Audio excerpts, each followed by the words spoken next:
Do you have a new girlfriend? Yes. All right, Dwayne. Judge Judy. You are about to enter the courtroom of Judge Judith Scheindlin. This is Judge Judy.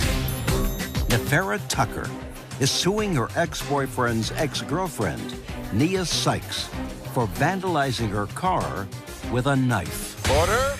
All rise. This case is 51 and 52 on the count in the matter of Sykes versus Robinson and Tucker versus Sykes. Parties have been sworn in. You may be seated. Well, let everybody stand up here because the gallery can sit down, please. You stand up. I want Tucker versus Sykes. Who is Nefera Tucker? That would be you. Stand over there. And who is Sykes? Me. Listen to me. You sit down. You sit down. You sit down. Sykes, over here. You can take your stuff. Okay. Okay, because I'm taking these cases in order of the dates that they happened. You're Miss Tucker, and on May 20th, you were at Dwayne's house for a basketball party. I'd like to see the hand of Dwayne. Who everybody's fighting over.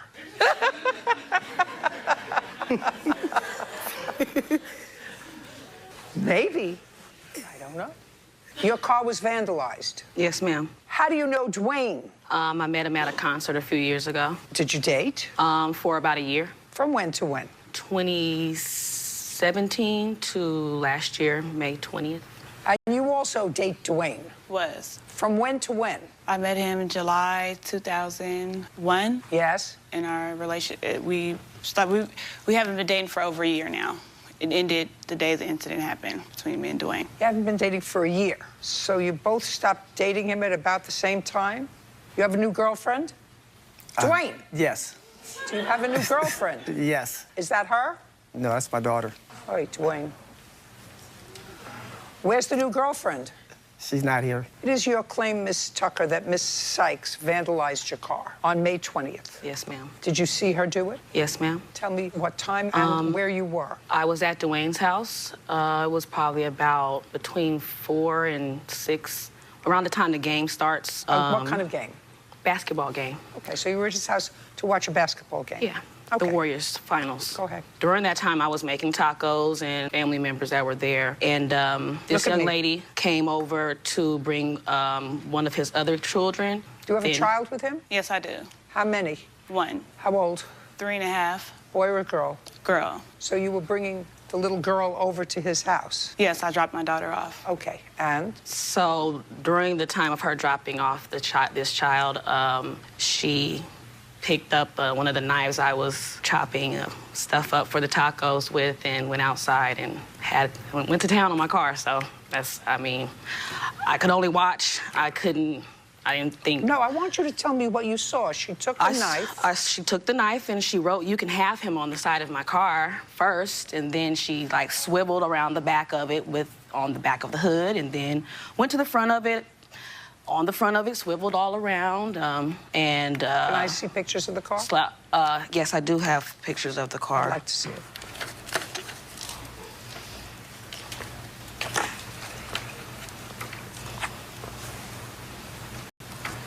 Did you call the police? Yes, I did. You have a report? I wasn't able to obtain the police report But because you called them? it was a different city than where I live. But I did call them and report a vandalism to my car. When you called the police, I said it was his kid's mother. That's all I said, really. I didn't say who it was because I don't know her. I didn't know Well, you could have found out her name from asking him. Yeah, he didn't want to give up any information. All right, Dwayne. Let's sit up here. I don't want you next to either of these two ladies. Let's sit up here.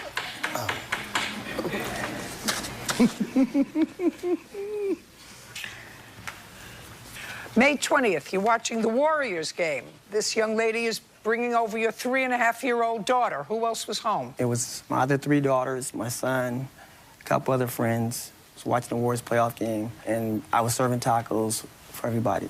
And Great. Well, the menu isn't really important to me. Miss Tucker's car was vandalized. Yes. And after Miss Sykes left, I assume that there was some screaming in the house. Yes. That's natural. You get older, you sort of can anticipate what would happen if you saw somebody making your car look like a modern painting. Did you call Miss Sykes? Yes. Actually, What? Miss Sykes called me. Miss Sykes called you and said what? Look what I've done to your girl's car. And what did you say to her? I said, oh my God. So she called you, Yes. and that was just about a year ago. Yes. Any discussions with Miss Sykes about the vandalism of Miss Tucker's car? Probably for about a month, we discussed it pretty much. So for about a month after the incident, you spoke to each other about the incident. Yes. What was the nature of the discussions? Her coming by the house, acting crazy, causing problems. You can sit down. Okay, I'll hear your story. 1, 2, 3. 30 seconds or less. I came to Mr. Robinson's house. I dropped my daughter off because he said he was having family day and he wanted her to be there. I had just came from Memorial and I dropped her off. I had my other children in the car and I left. Yeah, okay, good. Can I have an estimate for the damage, please? Stupid. You know why I say to you it's stupid? Because you just told me that your children were in the car. They must have been older children. Yes, they were. So these older children who were waiting in the car for their mother after they saw their little sister being dropped off, saw their mother committing a crime. What kind of stupid is that? I drove off once I dropped my daughter off. We left. Okay, I don't believe that. For 1 second, I don't believe it. Did you have the car fixed? No, I haven't had it fixed. So I've you're been driving it just like that. Just like that? Yes, ma'am. $4,500, judgment for the fair. Sykes versus Robinson. It's your claim, Miss Sykes, that Mr. Robinson damaged your apartment building, your apartment, and damaged your car. And that was on May 23rd. Yes. Go. I spent the night at his house. When? On May 23rd, I spent the night at his house. Now, so let me understand this. After May 20th, on May 23rd, you spent the night at his house. Had your daughter been at his house until May 23rd? No. So you picked her up when? She goes to daycare, so I picked her up from daycare. He took her to daycare on May 20th, the next day. So she slept at his house? Yes, she did. And what were you doing at his house on May 23rd?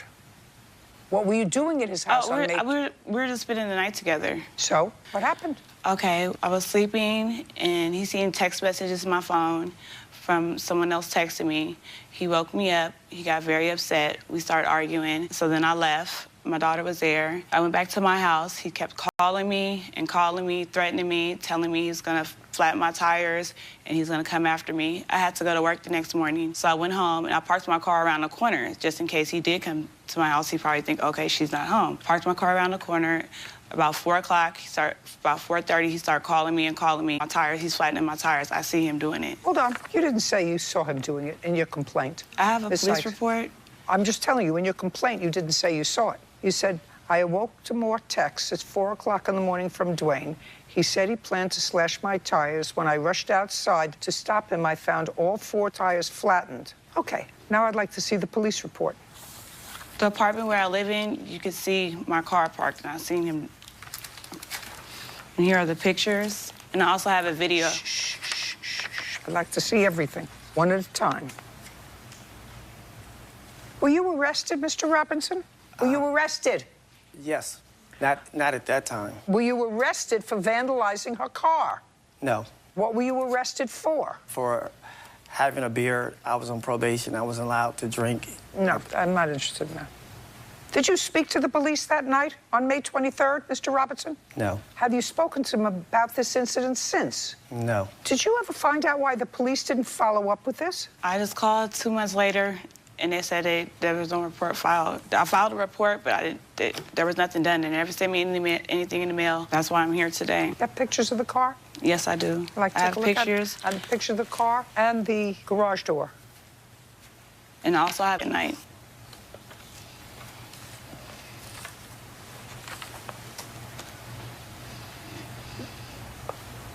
Mr. Robinson, I don't understand something. Maybe you're going to explain it to me. You got lots of girlfriends, and you have lots of children with lots of different ladies. Why would you get annoyed if some other guy is texting your girlfriend? Don't make anything up. I'm a very smart lady. There's no question that that's what happened that night on the 23rd, that she was at your house. So this is just human being to human being. You flit around like a bee. And why would you be annoyed if one of your girlfriends was flitting? I did not get upset. Whoever was texting her in the middle of the night, they started arguing, and she got up and left at like 3 o'clock in the morning. Just a second. So what you're telling me is you're lying in bed with the plaintiff. Yes. And she is getting texts from another guy. Yes. And you're telling me that that's not bothering you. Judge Judy continues in a moment. And later today, Is what you want this face to believe, that it didn't bother you that you were lying in bed next to her and she was communicating with another guy? Basically, Not basically. people, Judge Judy. In a separate case, Nia Sykes claims ex-fiancé Dwayne Robinson spray-painted her garage door and car, as well as slashed her tires. I want you to answer my question. So is what you want this face to believe, that it didn't bother you that you were lying in bed next to her and she was communicating with another guy? no, it wasn't like that. What happened was, basically, Not basically. no, well, what happened was I did get upset. No problem about that. I was upset about that. Just a second. I was. Good. So you were upset about it. Mm-hmm. Now, then we're going to go back to my question. You go from flower to flower pollinating. Okay. Why would it upset you if she's communicating with another guy? Isn't that fair play? Well, I wasn't really, it was the time of night, and So it would have been okay And- if it was during the day. no, it wasn't. It was at the time of the night, and what ended up happening was, Nia has more than me as a friend. I'm not the only friend that she has. I'm not the only man in her life. So at this time, her and the guy began arguing inside my house. I'm like, well, you need to take that outside or go somewhere else with it. So she gets up, gets in her car, and she leaves. The next day, she calls me mid-morning. I was asleep. Just a second. Who is he? He's just a friend of mine. He was a friend of yours that you were arguing with. I was not arguing with him. Tell I me was what- sleeping. Do you have the texts? Everybody keeps those things. I'd like to see the texts. May 23rd, a year ago. He And was don't tell me texting it's a me. I different never phone. texted him. He was texting me. That's how Dwayne found the text messages That's in my okay. phone. I want to see them. Girls don't dispose of those things. They keep them forever. Yes. True. I just have a screenshot of the messages he sent to me. They were really explicit. I did delete them. I have a Just- screenshot of the messages he was sending to me. I'd like to see them. From Dwayne. Dwayne Just- sent these to my No, phone. no. Dwayne sent them to your phone on May 23rd, Yes. after you left. Yes. Oh, I'd like to see those. Daddy, you know this? You shaking? Dwayne. The middle messages from him. He took a picture. Just a second. What do you want me to see that he said to you? He sent me the messages from the guy in my phone after I left my house. He sent me all the messages that the guy sent me So? before he came to my house. Well, I don't know if he came to your house. When he seen the messages and woke me up out my sleep, Oh, just a second. Did he say to you, I'm going to slash the tires on you? I'm just looking. I would like to see the messages from Kalu. They're about the same time as those. I would like to see... because they were very explicit. But I'm telling you, Dwayne's What kind of explicit? I want to see you. I want to get a hotel. I want to spend a night with you. That's what caused Dwayne to go in rage, because he's seen those messages on my Dwayne, phone. this doesn't sound like they were fighting. This sounds like he was looking for something else other than a taco.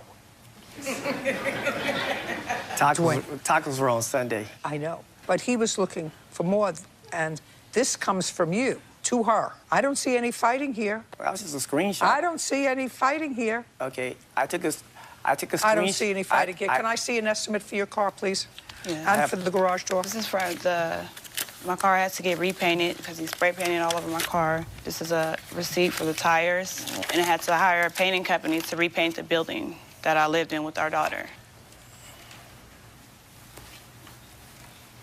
And I have the video of him driving around the building. You mean the video on the 23rd? Yes, on May 23rd. On the 23rd of In the- May of last year? Yes, him driving around the building. Oh, He's I- my witness. He was. Oh, I'd like to see that. Judge Judy continues in a moment. The victim was advised that she had the option of making a police report admitting that what she said in the original report was false. No confirmation was received that the victim had done so. He was. Real cases, real people. Judge Judy. Nia Sykes says ex-fiancé Dwayne Robinson vandalized her garage door and her car. Now, My witness was there with me that seen Dwayne driving around I the would building. really like to see it. Here you are. You just press play on it.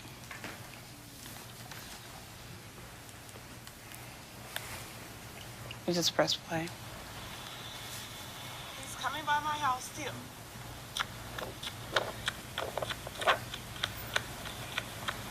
Hey, what are you doing? And if you scroll to the left or right, you can see pictures of him by my house still. around my neighborhood.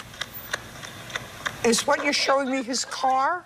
What kind of car does he have? He had a Mercedes wagon at the time. A wagon? Yes. If you White? scroll, no, it was silver. If you scroll, you silver. can see him in the car, and I have pictures of him in the same car. Hey, what are you doing? He drove around the building at 9 o'clock at night. Anything else you want to tell me? Judge, I have 2 sworn statements here. I have 2 sworn statements from her to the police department and to my probation officer, I'd like to see them. and a text message from her. I'd like to see it. Oh. This says that you were contacted by the police, Ms. Sykes, on the 18th of June for a follow-up conversation. She stated that it was not the defendant who vandalized her property after all. She stated that she was having issues with multiple people at the time, and she doesn't believe that the defendant was the culprit. When asked about the statement she made regarding her witnessing defendants slashing her tires, she stated it was dark outside and it was probably not him. When asked about the allegations that the defendant threatened to kill her, she stated that those were not true and it was a mistake in the incident report. The victim was advised that she had the option of making a police report admitting that what she said in the original report was false. At the time of this writing, no confirmation was received that the victim had done so. He was threatening me at the time. Judge Judy continues in a moment. Want justice? Go to judgejudy.com. Like us on Facebook and follow us on Twitter. Okay. He was threatening me. He kept telling me he's going to spend time in jail. Can you please tell them this wasn't me? Can you please tell them this wasn't me? But in my initial police report, I told it was him. I seen him do it, and I have pictures. Won't be able to make a false police report until it's not true. Dwayne Robinson is not the one who vandalized my car or my apartment building. I do not want to file a civil restraining order against him because I do not feel in danger or fear for my safety. When it comes to him, I feel very bad that this is even happening. I was just so upset and tried to put the blame on him because he made me mad about other issues between us. At this point, I would like to clear his name because he's not the one who did this. Case is dismissed. We're done. Thank you very much. Parties are excused. You may step out. Judge Judy continues in a moment. And on the next Judge Judy. Well, he knows he's guilty. He knows he did it to my car. I feel very vindicated. He vandalized my apartment building, and he put my car tires on flat. No, actually, she lied completely about the whole situation. He told me that he was going to get sent to jail, and I didn't want to see the child of my father go to jail. That was a lie. But he's the one who told me to say it. He told me to say it to a probation officer. She had called me somewhere like, someone sprayed my building, did my car. I'm like, I don't know, was it me? I just want to leave the drama alone, and he can be a father to our daughter. I keep living my best life. I can finally get my car fixed. I didn't do it. It was her. I saw her do it. Not at all. I do not know her. I've never seen her before. She hopped in her car and sped off. She had her kids. Her other kids were with her. Apparently, everybody's dating Dwayne. Oh, you can have him. Dwayne has multiple women, so You don't need to carry on any further.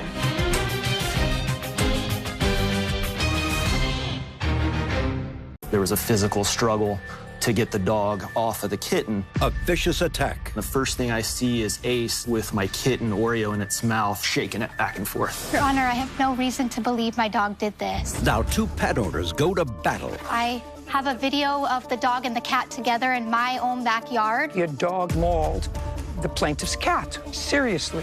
In his house. Judge Judy. You are about to enter the courtroom of Judge Judith Scheindlin. This is Judge Judy.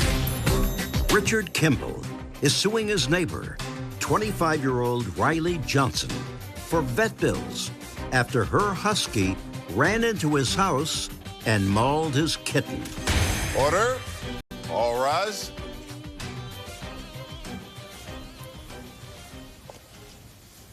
It's case number 16 on the calendar in the matter of Kimball versus Johnson. Thank you.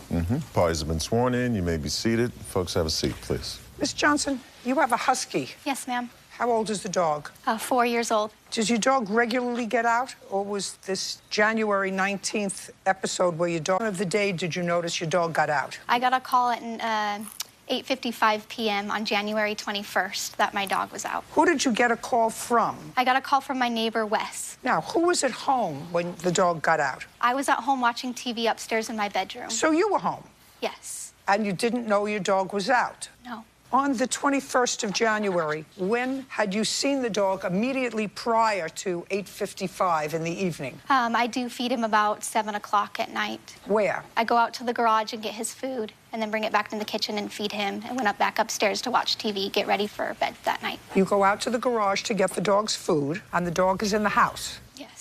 You come back and you feed the dog. Yes, Your Honor. And from feeding the dog, you went upstairs to get ready for bed. Yes. And you were actually in bed at 8:55. Yes, I was. Were you in bed alone? Yes. And I assume that you were in bed, you were ready to go to sleep. You were going to bed. Yes, in my pajamas. Well, you were in your PJs. And it Yes. was snowing that night. You know, I don't remember. Was it snowing that night? Yes, significantly. Well, it had snowed that day, and we were still in the cleanup phase from the big snowstorm. How much had it snowed, Mr. Kimball? Well over 20 inches That's a lot of snow, of snow. right? Yes. So now you feed the dog, and was this a work day? Do you go to school? Do you work? What do you do? Yes, I'm a full-time vet. I have to be there at 7 a.m. So you go to sleep early. Yes. So I feed And him. who are these people? This is my roommate, Thomas. Thomas, stand up, Thomas. Where were you at 7 o'clock, 7:30 on the 21st of January? I was home as well. Where? Probably in the basement in the studio. What kind of studio? Is that where you live? We record music at the house, yeah. And what's your routine in the evening? No particular routine, usually just shower, go to bed. From the basement, that was your routine. Yes, ma'am. Who else lives in the house? Sarah Aviano.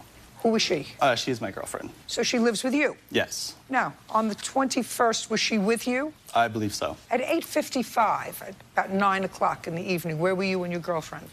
Probably in bed. Had you seen the dog between the time that the defendant fed the dog and you were downstairs playing music and you went to bed? Had you seen the dog? I don't recall seeing the dog. Okay, now you can sit down. Thank you. So this is what you want me to believe, Miss Johnson. You want me to believe that you don't know how the dog got out. You feed a dog at 7 o'clock, and then you went up to bed. I have dogs. No dog gets fed without getting walked. And both you and your roommate left out the walk part. Do you understand? So now it's snowing out, 20 inches that day, and nobody wants to walk the husky. So the husky got out. I'll ask you a question. I knew I was going to get where I was going. Do you understand? Yes, Your Honor. Good. So don't make a fool of yourself. Got it? You got it. Good. So now it's 20 inches of snow. Everybody's snuggled up in their beds. Somebody lets the dog out to go and relieve itself. And then you get a call from a neighbor that they have your dog. The dog's out. Ah, surprise, my dog's got out. The only problem is by the time you let the dog out to relieve itself after dinner, and the time you got the phone call at 8:55, your dog had mauled the plaintiff's cat. Seriously. In his house. You want to tell me how that happened, Mr. Kimball? Well, like she was, I was in bed at the time, too. My work starts early in the morning, and I heard a knock at the door. It's kind of odd. It was after 9 o'clock at night, kind of raises you up, makes you go, what's going on here? And my wife was up. She's a teacher, so she's doing teacher things. And she answers the door, and I couldn't Just a second. You were in bed. I was in bed. I answered. Oh, I don't want to hear from... Hey, so I looked... Your last name is? Oh, Kimball. Kimball. Yeah. There was a knock at the door. It was Wes, and I see that through the window. And so I opened the door, and as soon as I opened the door, this dog runs in our house. And I was like, oh, and he's like, oh, is this your dog? And I was like, no, I think it's the neighbor's. But within that time, my cat was in the 4-month-old kitten. And then they start running around, and we couldn't find them, but we could hear them. And Richard comes running down at that point. He's like, what's going on? I was like, Ace has got the cat. And I'm like, I don't know where they're at. And we stop, and we listen, and he's like, the basement. And we both run down in the basement. He gets there first. He sees... Okay. Yeah. Now you can pick it up. Yeah, so I run down the basement stairs, flip the light on, and the first thing I see is Ace with my kitten Oreo in its mouth, head to the ground. Had you seen that dog before? Yeah. And that dog belongs to Miss Johnson? Yes. Yes. So Ace has my kitten Oreo in its mouth, head down to the ground, shaking it back and forth. And I jumped on it. You know, there was a physical struggle to get the dog off of the kitten, and that's about the time Christy came down. Within this struggle, several times the dog got away from me, and each time went back after the kitten. Yeah, and I'm holding the kitten, and I'm having to go like this. Going after her and the kitten. I ended up physically having to grab the dog by its neck, 4 feet off the ground, walked it up my basement stairs. Okay, and what did you do with the dog? I opened the front door and threw it out the front door. You threw our dog out the front door? Absolutely. Don't. And did you just say something? Yes, Your Honor. I don't believe... Just a sec. Don't say anything, and I don't care what you believe. Yes, Your Honor. I would just sit there and look nice. Big husky snarling, snapping, holding him by his neck. Did you bring the dog to his house? I did, Your Honor. Were you there when he threw the dog out? I was. Okay, great. Easy. So yeah, bring him to the door. Now I have a question. Could you just stand up for 1 second? Your last name is? Malquist. Did you take the dog anywhere? I did not. It just left? Yeah, the dog came running down. I was shoveling snow. No. After he threw the dog out of the house. Oh, I see. Yes. Where did you take the dog? Next door. To her house? They said, try next door. Sit down. I have photos, too, of her, if you want it. Of? Of Oreo at the vet and then beforehand, too. What I'd like to see are the vet bills and the photographs, please. How is the kitten? You would actually never know anything's wrong with her. She's awesome. Fantastic now. Yeah. Did you present Miss Johnson with the bills? Tried. Yeah, so that's kind of where the story goes sideways. I'd actually been talking to Thomas. Previous to this, I hadn't had any real communication with Miss Johnson. You've been talking with the roommate? With Thomas, the roommate. He's kind of the main contact I know for he us tries in that to be, household. but this is my playpen, yes. So yes, Thomas... Just a second. You've been talking to the non-owner of the dog. Right. Okay, well, I don't care about him. Did you ever contact her? She contacted me via text message. Do you have...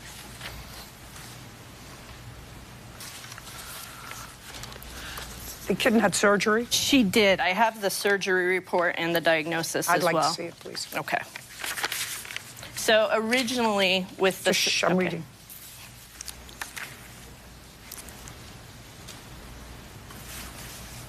Seems like a perfectly reasonable chain of emails.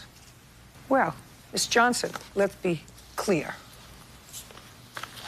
I can't be certain, but as certain as I need to be here, which is based upon common sense and, in my judgment, by evidence that is at least a preponderance of the evidence that is more likely than not, that you put your behind in a warm bed and didn't walk your dog and instead let the dog out because there were 20 inches of snow outside and let the dog out to relieve itself. While the dog was out, the dog got into the plaintiff's home and caused over $6,000 worth of injury to a pet of his. You are 100% responsible for that as the dog's owner. You are. Now, the fact that the plaintiffs were actually being sort of reasonable people and said, listen, we'll split the bill with you in half. I mean, they hadn't let their cat out, and their cat didn't get into your house. Your dog, which your lazy behind didn't want to get out and walk, got into their house. Your Honor, I have no reason to believe my dog did this. My own backyard. Listen to me carefully.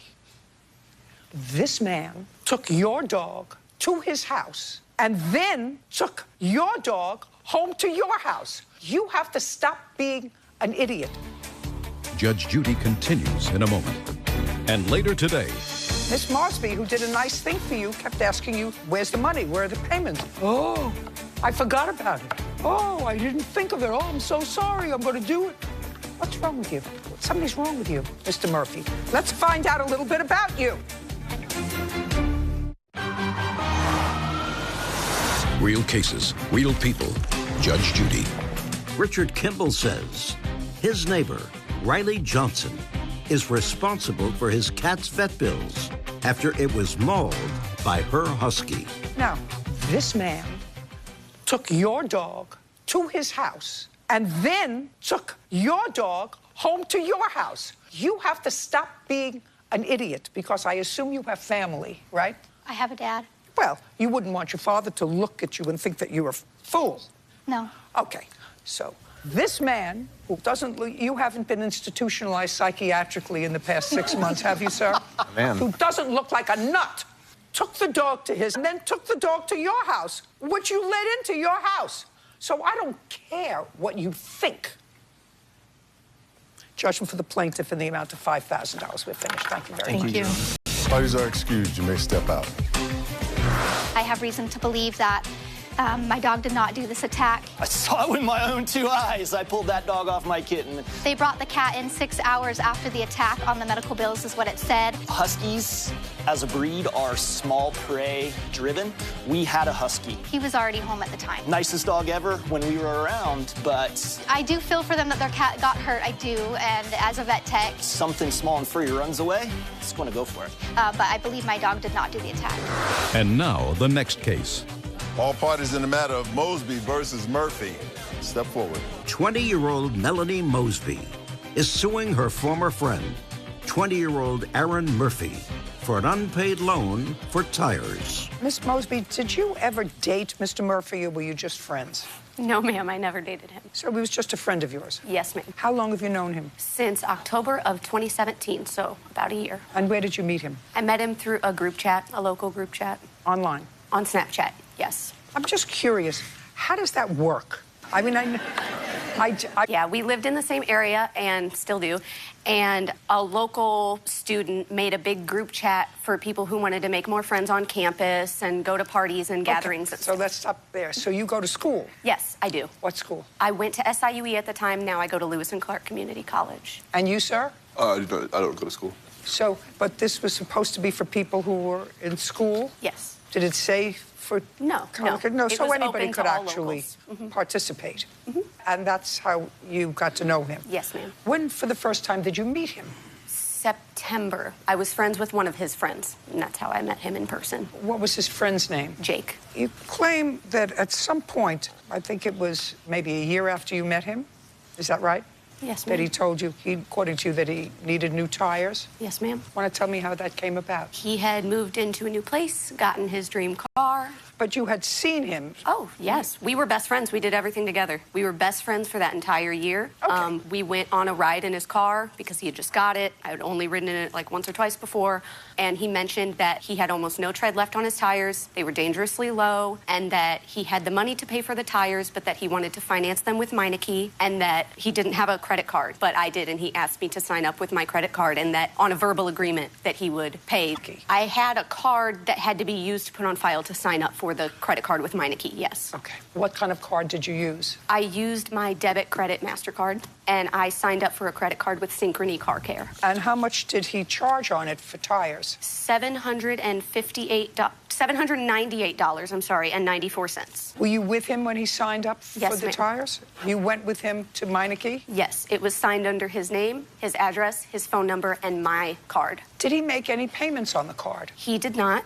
I contacted him multiple times via every social media that we both have, trying to contact him, and I have text messages asking. I'd like to see them.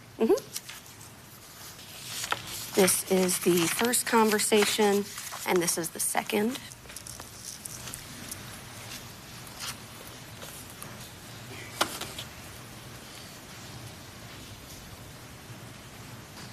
What's wrong with you? What's wrong with you? Something's wrong with you. I'm reading these text messages between the two of you, and I want to know what it is that's wrong with you. So you don't go to school, Mr. Murphy. Let's find out a little bit about you. Judge Judy continues in a moment. You see, did you bring this friend? Yes, my witness. Yeah. He can't keep a straight face. He's a very bad He's a very bad witness. You don't want to call him as a witness. No, I wouldn't call him as a witness. Real cases, real people. Judge Judy. Melanie Mosby says former friend Aaron Murphy owes for a loan for car tires. I'm reading these text messages between the two of you, and I want to know what it is that's wrong with you. So you don't go to school, Mr. Murphy. Let's find out a little bit about you. What do you do to occupy your time? I'm a union construction worker, and I'm also a security guard at a bar. So you do two things. Yes, ma'am. Yes, Your Honor. Miss Mosby, who did a nice thing for you, kept asking you, where's the money? Where are the payments? Oh, I forgot about it. Oh, I didn't think of it. Oh, I'm so sorry. I'm going to do it. Yeah, I just forgot about it. Went right out of my mind. What is wrong with you? You see the belt you're wearing and the shoes you're wearing and the shirt you're wearing? You went to the store, you bought those, and you paid for them, right? You didn't steal them, did you? Correct. Right. Bought them. You bought them. You bought them. They were something that you needed. Now, you wanted a car, and I assume you saved up money to buy the car. What kind of a car did you buy? It was a 2017 Camaro SS. A fancy car. I bet you it has loudspeakers in it. And did you pay cash? I financed half of it. Just a second. So you put in a lot of money into it that you saved up, and you financed half. With Because whom? It was through a credit union. Which credit union? Scott Credit Union. Do you pay the loan? I actually sold the car. When? March 5th, I do believe it was early March. So I'm going to ask you again. What's wrong with you? I don't know. You mean, Your Honor? How does the fact that you had a friend who did a nice thing for you, that you told, I'm going to make these payments, don't worry, that it just goes out of your head? How does that happen? It didn't, Your Honor. From what I knew of it, it was a gift. That's not what you said here. I said it in the text messages. Wait, just a second. That's not what you said here. So don't... I wanted to say don't act dumb. What you're supposed to say is, I'm sorry. I'm sorry. I screwed up. When you sold the Camaro, did you get another car? Yeah. What are you quizzical for? What does that mean? That means, yes, I got another car. What kind of car did you get? I got a Prius. Prius. What year? 2009. So the payments became too much for you on the Camaro. No, I planned on buying a house. So what you did was you were able to negotiate selling the Camaro so that you got out of a bill to get a cheap car. Yeah, from what I had done to the Camaro, I sold it for more than what it was worth, and then I planned on using the money to buy a car and a house. Well, if you sold it for more than it was worth, part of the asset appreciation were its new tires. You see, did you bring this friend? Did you bring this friend? Oh, yes, my witness. Yeah. He can't keep a straight face. He's a very bad witness. He's a very bad witness. You don't want to call him as a witness. No, I wouldn't call him as a witness. Judge Judy continues in a moment. Are you the victim of a scam? Go to judgejudy.com, like us on Facebook, and follow us on Twitter. How much does he owe you for the tires? $758.94, Your Honor. Is that with the interest that accrued on your card? No, I paid it off before the interest accrued. It was 6 months, no interest. $758, judgment for the plaintiff. Don't do it again. Yes, ma'am. Parties are excused and they step out. Judge Judy continues in a moment. And on the next Judge Judy. She had drove the car and messed up my tires, and she ended up paying to... I've never driven his car. I don't even know how to drive a manual.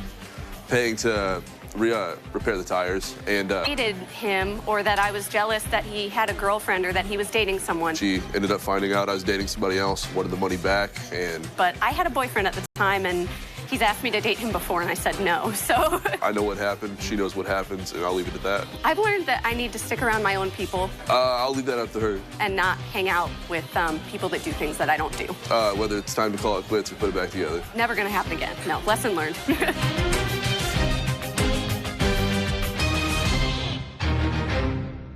Ms. Sawyer says you were her housekeeper. A messy situation over her fee. Her payment was going to be the furniture from your storage unit. I did not know what was in my storage room. That's on you. But it wasn't a clean getaway. I never agreed that they could have anything. I worked very hard, Nancy. Can I interrupt? No. Now, here's what happened. Judge Judy. You are about to enter the courtroom of Judge Judith Scheindlin. This is Judge Judy. Nancy Sawyer is suing her former housekeeper, Alicia Navarez, and her husband, Edgar, for stealing belongings from a storage unit and for incomplete services. Yeah, it's case number 108 on the calendar in the matter of Sawyer versus Narvaez. Thank you. You're welcome, Judge. Parties have been sworn in. You may be seated. Folks, have a seat, please. Miss Sawyer, you were moving from one place to another, downsizing. Where were you moving from? I was moving from Georgetown, Texas, to Cedar Park, Texas. How far is that? Oh, maybe about a 30-minute drive. Now, when you moved from one place to another, what was the name of the moving company that you used? Brow. On what date did you move? I moved on Christmas Eve. How much did you pay Brow to move you? Oh, I would say about $900. Now, Mrs. Navarez Yes, ma'am. was your housekeeper. Yes, she was. And you asked her to clean the house, which she had been doing, but after your move. Yes. For the new people. Yes. And in exchange for that, you didn't pay her. No. You told her that there were certain items that she could have from your storage unit. No. How did you No, intend... that is not correct, Judge. Ms. Sawyer, how did you intend to pay Miss Navarez? I asked her how she would like to be paid. And what did she say? She said that she would like all my furniture in my storage room. Okay. And on what date or month?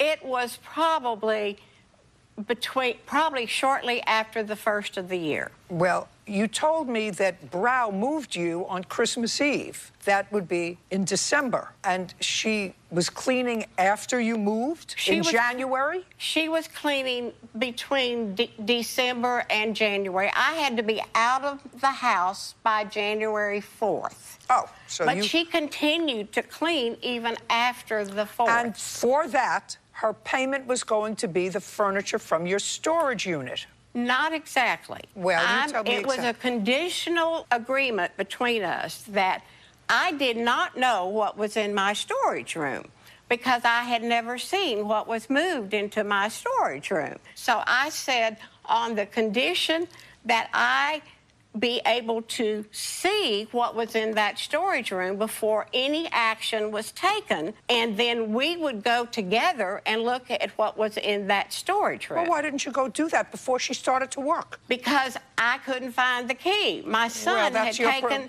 the key, and he couldn't find it. Well, Miss Sawyer, I just want you to recognize what you're telling me, because this is what your case is about. Yes, ma'am. I understand, and I felt like that, too. Well, so I had him key. Miss Sawyer. Yay, for my son. Miss Sawyer, what you said is, in this complaint, that she took things that you didn't want her to take from the storage room. No, I did not say that. Well, let's see.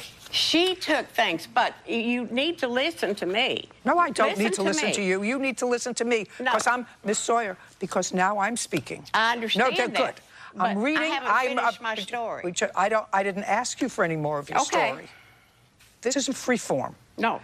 This is what you ask. This is what I ask. On the morning of January 4th, I turned in my keys. After the new homeowners moved in, they sent pictures, and the house was filthy. There were mud tracks, cobwebs, dirty kitchen, the pantry. I contacted Alicia, and she claims to have cleaned the entire house. But I had photos to show otherwise. I had given the homeowners a $1,500 deposit for incidentals. They kept the deposit because the home was dirty and because Edgar had broken a bookcase or an entertainment center.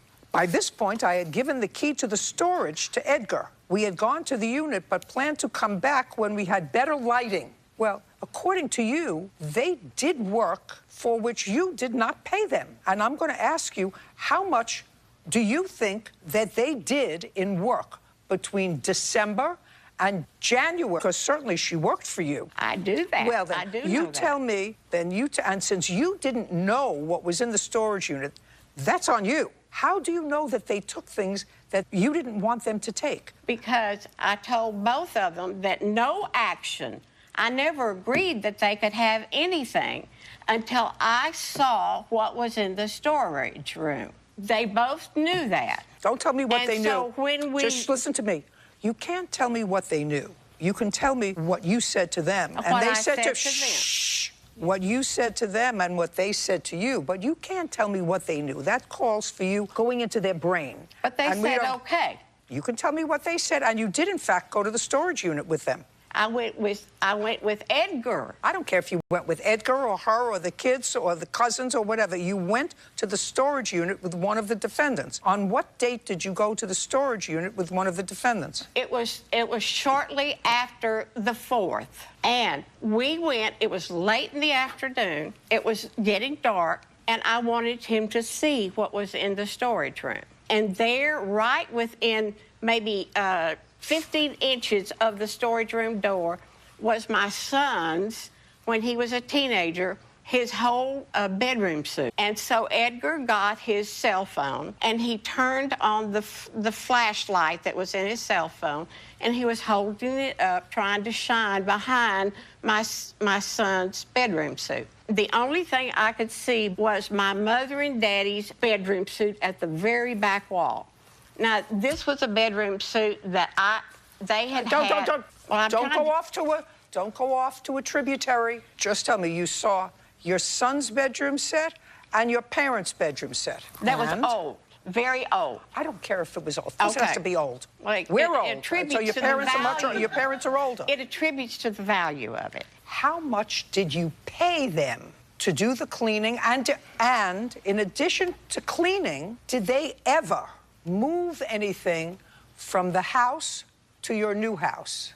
No. Is that true? Yes, it's true, Your Honor. We never moved anything from one house to her house. Another. But Okay. we did move a lot of things from one house to another, but not to her new house. No. To where? She sold all the items that were in her house, all the furniture, to Linda Hosso because she was going to lose out on her estate sale. Just a second. In addition to cleaning the house, Miss Sawyer, did you sell What lady? Who's sitting right over here? Would you like me to stand up? To Linda. Maybe she can't sit. To Linda Could you- Hosso. Oh, Did there you she se- is. Did you just that's a yes, or you may sit down, please. I sold not all my furniture. Did you sell furniture to her? Yes, I did. Did Lowball price. Listen to me. Who moved the furniture that you sold from the house to the witness's house? Edgar. How much did you pay him? How much did you pay him? Nothing. So far, he's moved furniture and she's cleaned. And I moved furniture to Your Honor. Just a second. Could you stand up, please? What furniture items did you purchase? Can I interrupt? No. But You I know, think the answer is you may not. But the answer is you may not. I think you need to understand why she bought my furniture. The answer is you may not. The question has nothing to do with what she bought. The question has to do with how much Edgar moved for nothing.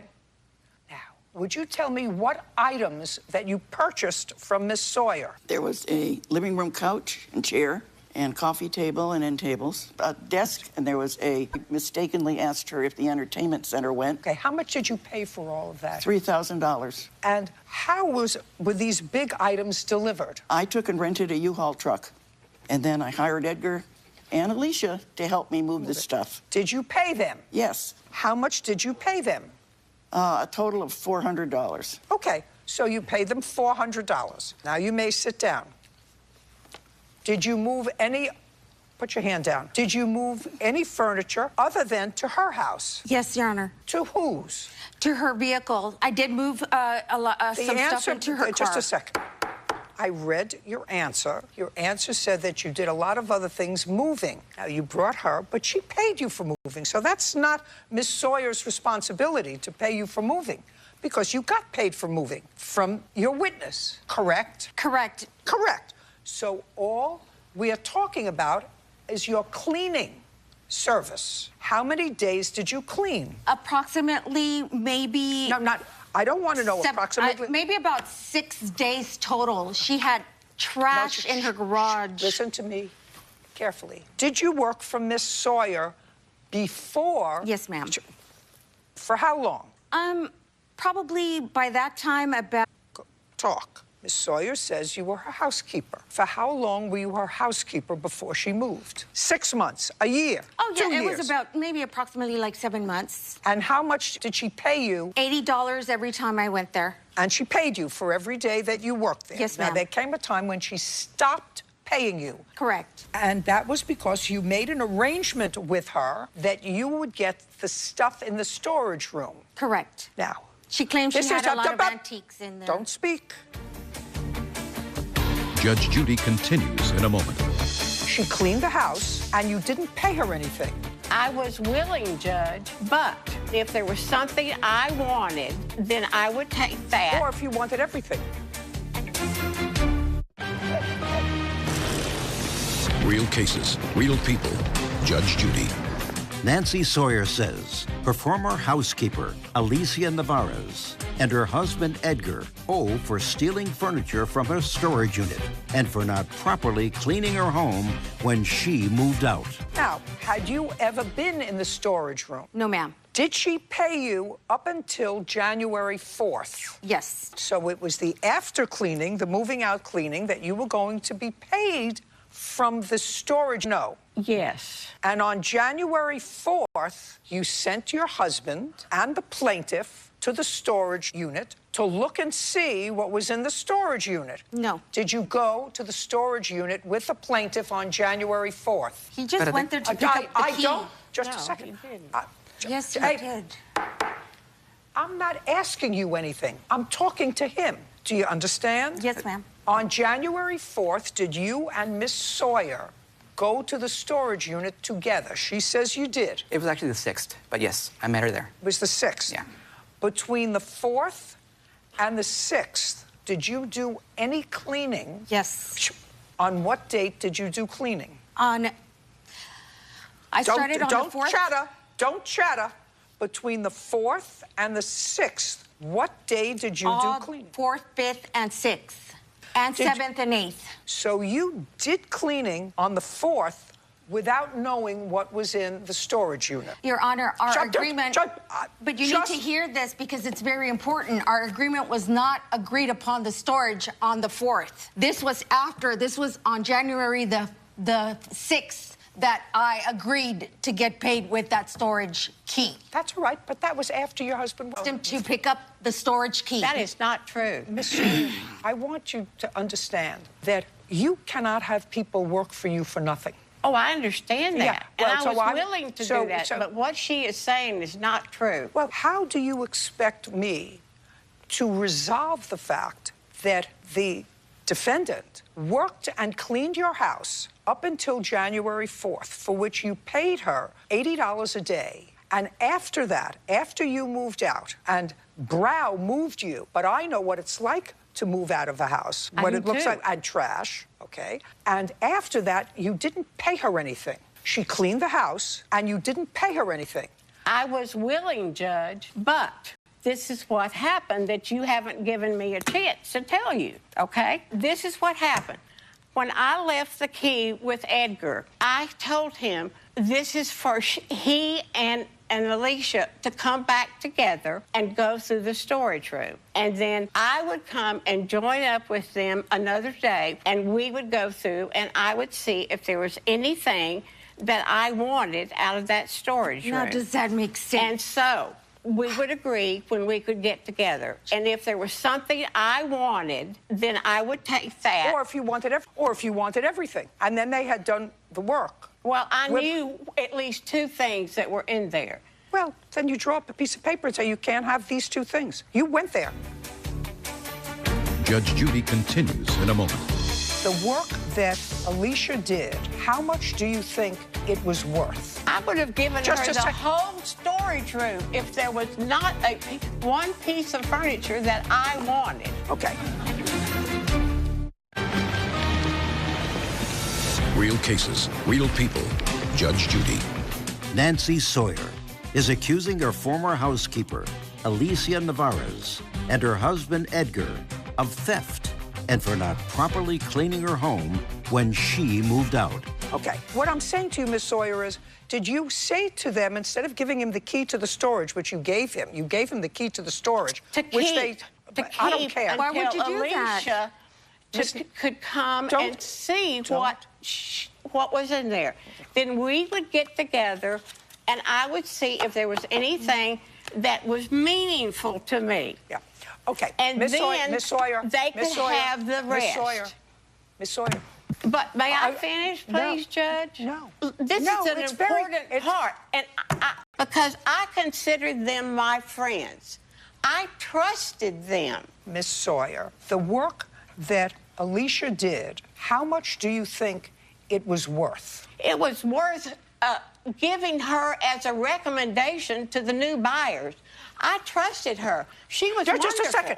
What you're saying, Miss Sawyer, is you think that they should have cleaned your house between the 4th and the 9th, And in exchange for that, you were going to let them pick whatever furniture and things you didn't want from the shed, and you were going to recommend them as a cleaning company to the new buyer. I would have given her the whole storage room if there was not one piece of furniture that I wanted. Now, here's what happened. I called her in 2 days to see if she had gotten a chance to look at it. She said, "Oh, Nancy, Edgar and I have already cleaned out the furniture out of the storage room and turned in the key." And I said, "You what?" I said, "Both of you knew that I wanted to at least look at what was in there." I said, "What did you do with the furniture? Did you sell it?" And she said, "Oh, I've got to call Edgar," and she hung up on me. That's a flat-out lie. That is not a lie. I tried to call her, and she never answered the phone. Prior to going... So that's the way it was left. Now I have the whole story. Judge Judy continues in a moment. Want justice? Go to judgejudy.com. Like us on Facebook and follow us on Twitter. Now, when was the last time prior to January 4th that you had gone into that storage room? Never. Case is dismissed. We're done. You paid her. Listen, you have to make a deal. They had agreed to that. They agreed to take what was in the storage unit in lieu of getting paid for all the work that they did. And what work did they do when they left? Have you seen the evidence of how they left the house? Oh, just a second. Let me show you. Just a second. I would like to see it. Please. I would like to see it. Pictures. Your Honor, and that was after the new owner moved in. No. Yes, ma'am. On the first day. No, ma'am. The new owners moved in, Your Honor. I worked very hard, Nancy, for 7 days. Give the description of throwing away I just want to see photographs. Where's the letter the owner wrote? What are we talking about? I want to see cleaning. You said you have photographs that they didn't clean. Show me the photographs that they didn't clean. This is what we have a letter from the owner. Case is over. Bye. No, we have letters from the owner describing. Judge, here's Goodbye. Give that to the judge. Sure. Parties are excused. You may step out. Judge Judy continues in a moment. And on the next Judge Judy. Happy with her judgment today because I'm a very hard worker. They did not agree to the verbal agreement we had made. For her to flat out lie to Judge Judy today, it hurt me more than anything. She is no longer my friend. So I try to help, but this is a hard lesson that I have to learn, and I have to learn to say no. I'm glad it's done, but I think I got screwed.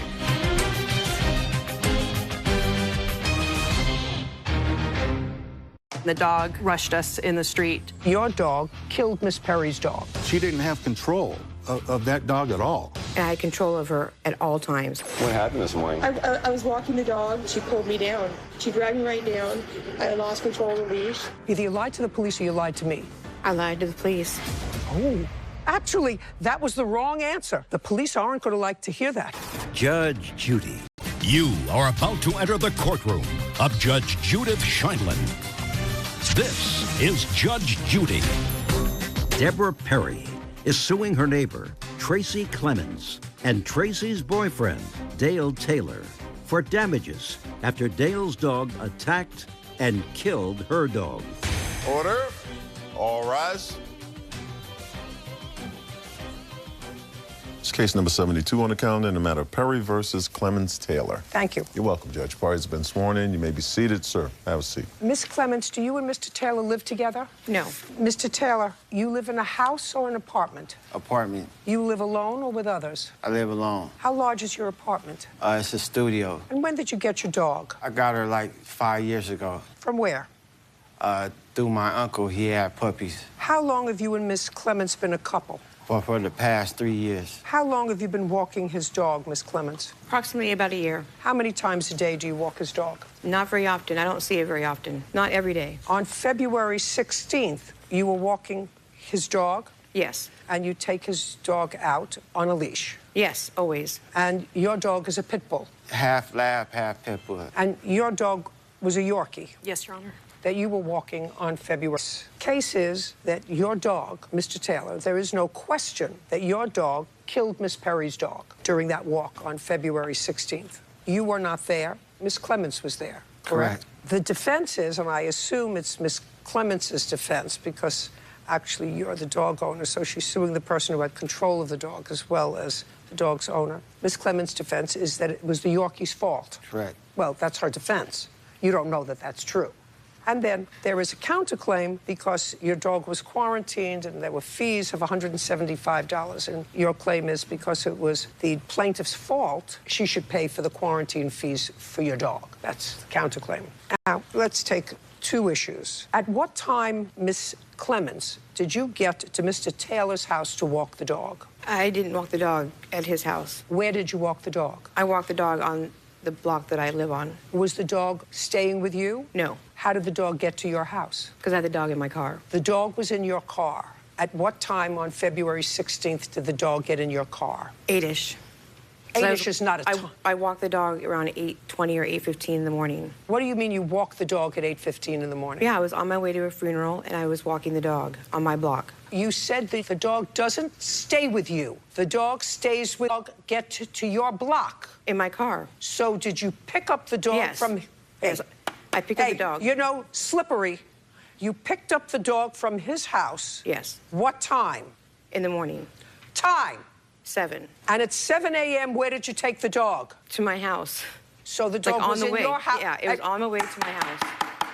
So you took the dog at 7 a.m. to your house. Did you take the dog inside your house? No. How long is it from Mr. Taylor's house to your house by car? Depends on traffic, 30 minutes or to an hour. And then you were taking the dog out near your house, and the intention was to let the dog stay in your house while you went to the funeral? Yes. So you picked the dog up from Mr. Taylor's house. Now, were you at home when she picked the dog up? Mr. Taylor, look at me. Yes.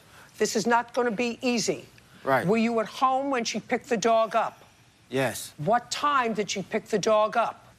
What time did she pick it up? She spent the night over, so that's right.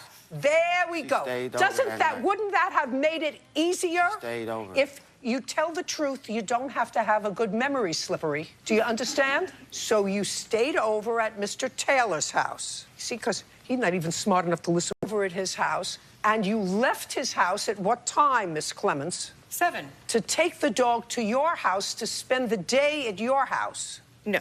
Well, you were going to a funeral. What were you going to do with the dog after a 30-minute ride? This is not going to get easier. It's going to get harder. What were you going to do with the dog? You were going to a funeral. If you're going to tell me, Miss Clements, that I took the dog on a 30-minute car ride to urinate and defecate in front of my house, and then I was bringing the dog back to Mr. Taylor's house so that I could go to a funeral, I'm not going to believe you. And if you tell me that you were going to take the dog in the car and leave the dog in the car when you went to the funeral, I'm not going to believe you. Do you understand? Correct. So that means that you picked up the dog, took it to your house, and you were going to leave the dog in your house while you went to the funeral. Correct. Wasn't that easy? Are you allowed to have a dog at your house? Visiting, I do. Don't tell me visiting. Are you in a rental property? Or yes. Does your rental property permit dogs in the house? It permits my dog in my house. I have my own dog. Was Mr. Taylor's dog permitted in your house? Visiting, yes. I can have visitors. What kind of dog do you have in your house? A poodle terrier. A rescue. Now you want to describe to me what happened on the morning of February 16th. 5-year-old Yorkshire Terrier, Riley. Were you walking the dog on a leash? My dog is always on a leash and a harness. You were walking the dog on a leash? I was walking the dog on the opposite side of the street where I live. I live on the same side of the street as the defendant. And you live on the same side of the street as she does? Three buildings down. Did you ever see her before? Yes. Did you ever see her before with this dog? Yes. How many times? Put your papers down. At least 10 times. So you were walking your dog. Oh, go ahead. Yes. And I was about to finish our morning walk, and it was approximately 8:20 in the morning. I actually have a picture of the scene of what it looks like. There's a large van parked in front of the building next to mine, and I do scan the street before I cross, but the dog that the defendant was handling was defecating, And when I can show you if you'd like to. No, tell okay. me. When I approached the rear side of the driver's side of the van, about 6 feet to the right of the van, I heard the defendant cry out, "No, no!" And I saw her turn towards her dog. The dog was on the grass. She had the poop bag in her hand, and I stopped with Riley, and thought for just a second, this possibly is going to go really badly. The defendant was standing, tying the poop bag and the dog. He also had a jacket on, but I lifted up on my leash. He was dangling in the air, and I spun twice, full rotations, to try to get him away from that dog, but the dog was chasing, like in a circle, following like a jackrabbit in a greyhound race. The dog was following him. The moment I lowered him, she chomped onto his right side, and I was holding onto the left side, and I started to scream. And then at that point, maybe a couple of seconds after that, the defendant came and tried to get control of the dog. She was not around for the other part. When you saw the defendant and she was cleaning up after the dog, tying up the bag, and you saw the dog, was that the front lawn of where she lives? It's the front lawn of my next door neighbor, and actually my neighbor, my witness, Dwayne Elkins, is in front of his building, next door to mine. I was just crossing to go home. And her dog did in fact have a leash on. It's a rope with a noose on the end. It's not a proper leash. Which she had let go when she She was busy with the poop bag. I'm ready. Then I'm going to hear the witness. Then I'm going to see the video. Go. Is that how it happened? No. Go ahead. First of all, You have to understand. You have to understand two things before you tell it to me. You've already lied to me a couple of times at the beginning of that, even in this setting, and even with me. So I know you're capable of lying. So I want you to think twice before you tell me a story that you may regret. Do you understand? Mm-hmm. Correct. You've said correct before. You've said correct 4 times to me earlier today when you lied to me. So now you want to tell me what happened on February 16th? Yes. I was walking Misty on my block up the street, and she had a harness on and she had a leash on. And I had control of her at all times. I never had not control of her. And I walked her up the street, and I walked her back down, and we stopped for her to go to the bathroom. And I noticed Miss Perry and Riley crossing the street. She was on her phone. She wasn't paying attention at all. And when Miss Perry and Riley approached the sidewalk, Riley jumped with excitement and nipped at Misty. And Misty was startled, and she snapped at Riley and lunged at her, and I couldn't get her off of her. I mean, I did all I could to try to get her off of her, and I couldn't. Would you step up, please? Tell me your name, sir. I'm Dwayne Elkins. You live on the same block as she does? Yes. How many times have you seen Miss Clements with this pit bull? I don't remember. I don't recall seeing her, really. So you really don't know her? No. Do you know Miss Perry? Well, we've lived in our apartment over 13 years, and I've seen Debbie most of that time, if not all the time. Were you at home on February 16th? Yes. Did you see any part of this incident? Yes, I did. Think carefully before you answer. Judge Judy continues in a moment. You were in a big rush that day. You lied to the police, Miss Clements. Either you lied to the police or you lied to me. Which one? I lied to the police. Oh, that was the wrong answer. Real cases, real people. Judge Judy. Deborah Perry says neighbor Tracy Clemens was walking a dog owned by her boyfriend, Dale Taylor, when it attacked and killed her dog. The defendants are countersuing for pound fees. Now, what part did you see? What I saw, there was commotion on the driveway. So I opened the door, and Debbie was screaming, "Help, help." And I ran out there, and the black dog had a grip on, wouldn't let go for anything. So you didn't see the beginning? No, I didn't see the beginning. So the end part is what you saw? Yes.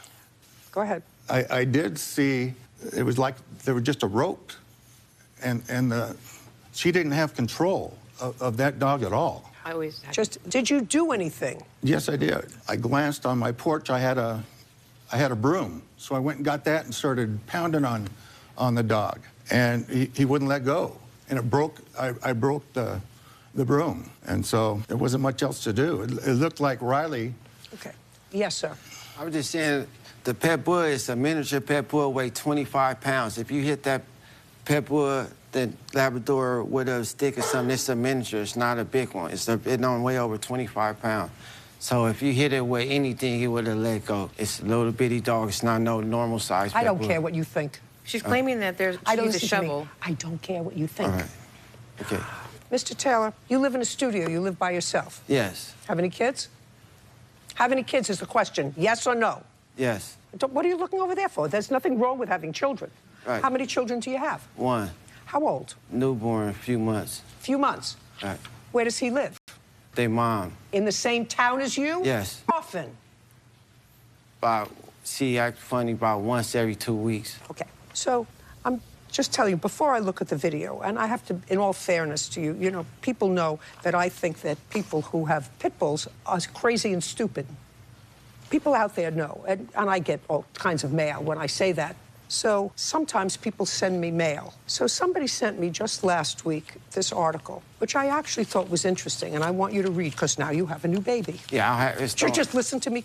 Don't speak. Just listen. This is from the Akron Beacon Journal, Saturday, May 25th of this year. The Ohio State University College of Medicine and the Ohio State University Wexner Medical Center researchers which types dogs of the biggest risk of biting with severe injury, along with physical traits associated with those bites. The top biter, and there are 340 breeds of dogs, so the top 5 breeds of dogs. The first is unknown, mixes.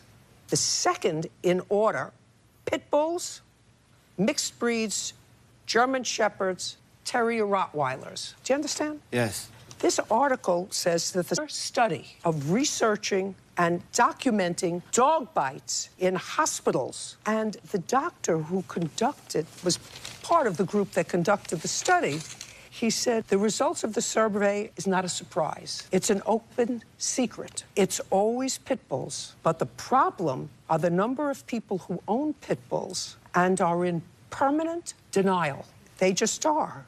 They're not looking at the numbers, and they're just not exposed to it. And the danger, this is for you, Mr. Taylor, is more pronounced for children whose faces are often on the same level as pit bulls and can be perceived as a threat. I forewarned you. Got it? Yes, ma'am. Judge Judy continues in a moment. The emotional drain it would be for a person who's had a dog to have that dog killed in your presence. I can't put a dollar figure on that. Real cases, real people. Judge Judy. Deborah Perry says neighbor Tracy Clemens and her boyfriend, Dale Taylor, are responsible for the death of her dog. Now, I'm going to see the video. Okay. Oh.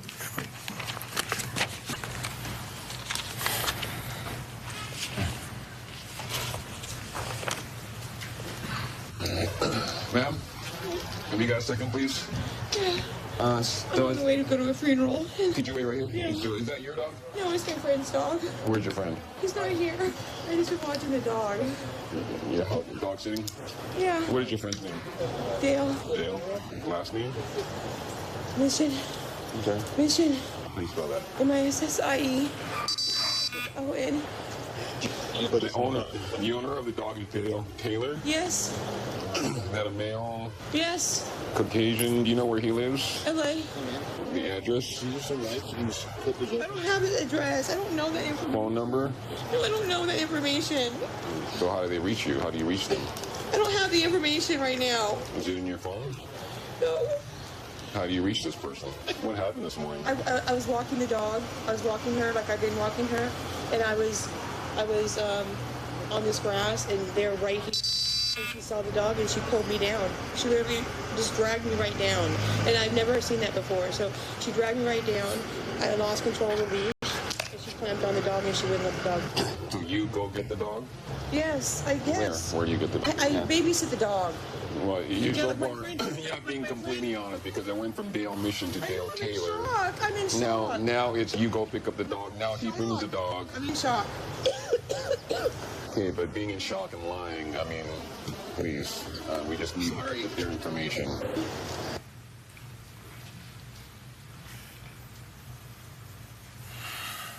The dog didn't make it.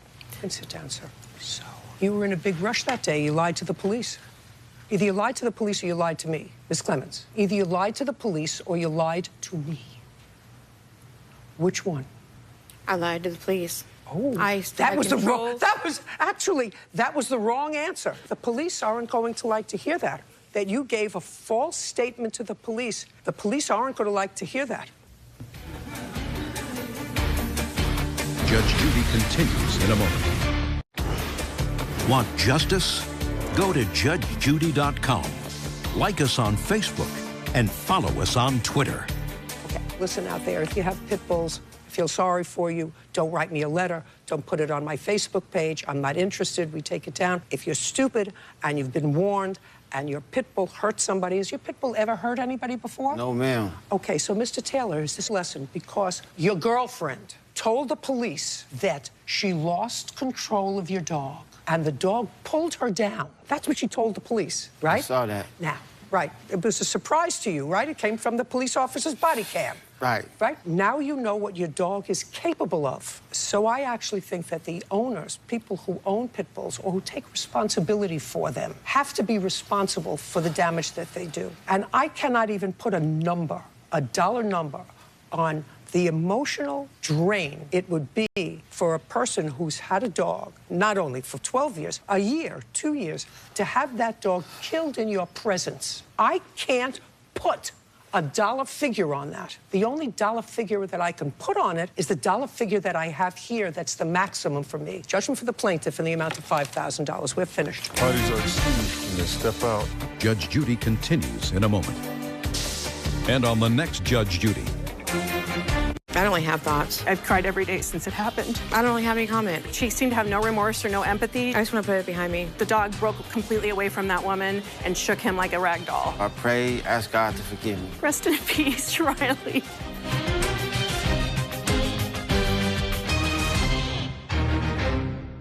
To defend your home. They vanished into thin air, They disappeared. They didn't leave any forwarding address. but turned up thick with excuses. We had the carpets cleaned before we left. You should have done a walkthrough. I have proof that he refused to do it. So either you are smart-looking people who are really stupid, or your story is full of baloney. Judge Judy. You are about to enter the courtroom of Judge Judith Scheindlin. This is Judge Judy. Sylvia Meek is suing her former tenants, Raymond and Miranda Rowland, for causing severe damage to her rental home. Order. All rise. It's case number 30 on the calendar in the matter of Meek versus Rowland. Thank you. You're welcome, Judge. Parties have been sworn in. You may be seated, sir. Have a seat. Miss Meek, the defendants were tenants of yours. Yes, They had a ma'am. one-year lease. Yes, Your Honor. And you had some difficulty with each other during the term of the lease. They finally ended their lease a month early, and you had an attorney who tried to make an appointment for a walkthrough, a final walkthrough, which you never attended. Now it is your claim that the defendants caused a substantial amount of damage to your home. The Rowlands claimed that they did not cause any damage to your home. On what date did you move out? January 31st. January 31st, 2019. No, 2018. 2018? Correct. Yes. Your Honor.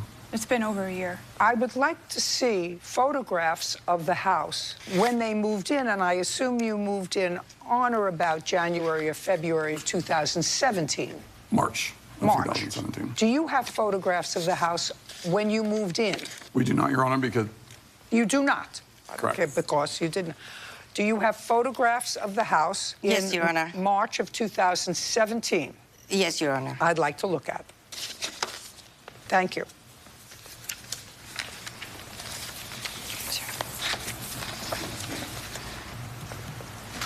These pictures are date stamped March 18th, 2017. I want you to take a look at them.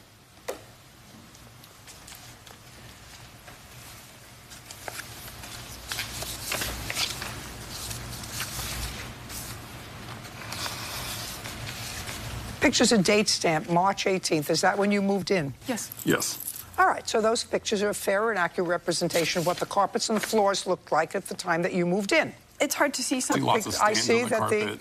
I see the carpets. The house is in reasonable order, March 18th, 2017. Now I would like to see the same pictures on the day they moved out on January 31st, 2018.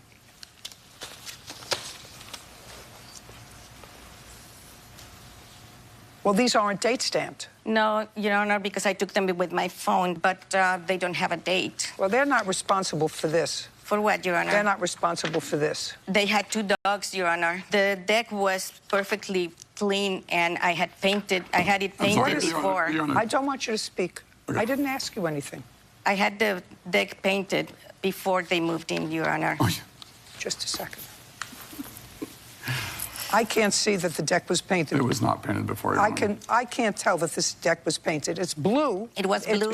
Just a second. Well, I see that it's blue, but it doesn't look freshly painted blue. It wasn't, Your Honor. Actually, it doesn't look freshly. Not I can't freshly, see. It's too far away. But I can't see. But it had paint on it.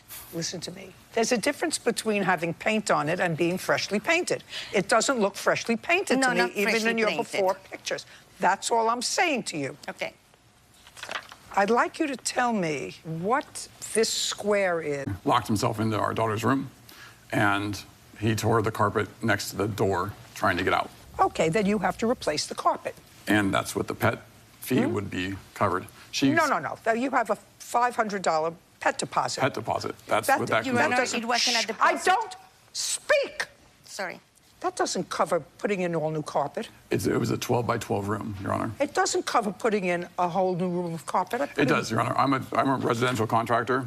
I build houses, kitchens and baths, remodels, and everything else. For a 12 by 12 room, that carpet was absolutely replaceable with $500 or less. Show me the bill to replace that carpet. Yes, Your Honor. They're going to pay that bill.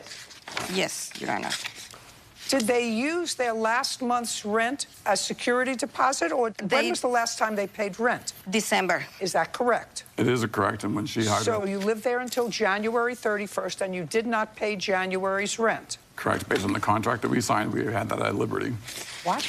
It was in the contract that we signed that we could use that deposit for final rent. So, she hired it. Just a second. Okay. And that's what you did? That's what we did. Great. Then you make it your business to do a walkthrough. I would have done a walkthrough after we moved out. Listen to me. And she didn't. Listen to me very carefully. You have to replace the carpet because you say, I could do it. So all I want to tell you is you're going to be responsible for whatever it is that she did to replace the carpet. And I have no problem with that coming out of the $500 pet deposit. Great. So far, we have $700. Now... I'm not following why we have $700 at this point. Because she bought the remnant, and then she had the carpets cleaned. We had the carpets cleaned before we left. You should have done a walkthrough. I have a receipt showing that we had the carpets cleaned. I do, too. Carpets cleaned, that didn't come out. We tried to do the walkthrough, and no one would schedule. Just a second. Is that right? That's not what you say in your answer. What you said, she's not getting $5,000 to remodel her house. Understand that. I haven't even gotten to the point with her why she waited a year. Your Honor, she hired an attorney. I went back and forth with her attorney. We came into an agreement that I would have the keys under a rock and we would be done. The contract says, which I have here and highlighted, that she had 21 days in order to tell us if there was anything amiss with us in the home. After 21 days of her contract, she didn't tell us. We had pictures, emails, all this kind of stuff for a year. We got rid of it because we didn't want, why should we keep it over a year? It's been a year and a half later. Let me tell you what you signed, swore to in your answer. Okay. Sylvia hired an attorney and demanded a walkthrough, but refused to compromise on the time. See, that... No, that was the case. I agree. Well, that's not what you just said to me. Sorry. Just a second. Sure. That's not what you just said to me. You couldn't compromise on a date, so we didn't make it. You should have made it. She would not do a date after the 31st of January when we had fully moved out. I was like, until we're moved out, there's no reason to do a walkthrough yet. I had until the 31st to move out. So I was like, anywhere in February, let's do a walkthrough. And then her attorney and I came up with an agreement to leave the keys and be done without a walkthrough. So we're done. I have proof that he refused to do it. It's right May I here, see? Your Honor. And I was there the next day. He refused to be any time later. Okay, now I've read the email from you. Now I would like to see the video and the photographs that you took that are date stamped January 31st. Shh, Joe, just a second. Okay. That's what you wrote to her. That's what you wrote to her. Don't come to the house January 31st. We are taking pictures and videos, and we will send them to you. We never want to see you again. We will not. That's what you wrote to her. After Want to see after the with her attorney, want to yes. see? I would like to see the videos and the photographs that you took on January 30th. To them and not hearing from her. It's been Fair, over, just a second. over Just a a year. second. Just a second. So we deleted them. Just a second. Fair enough. She had Now 21 you days go on the contract. Don't play with me, sir.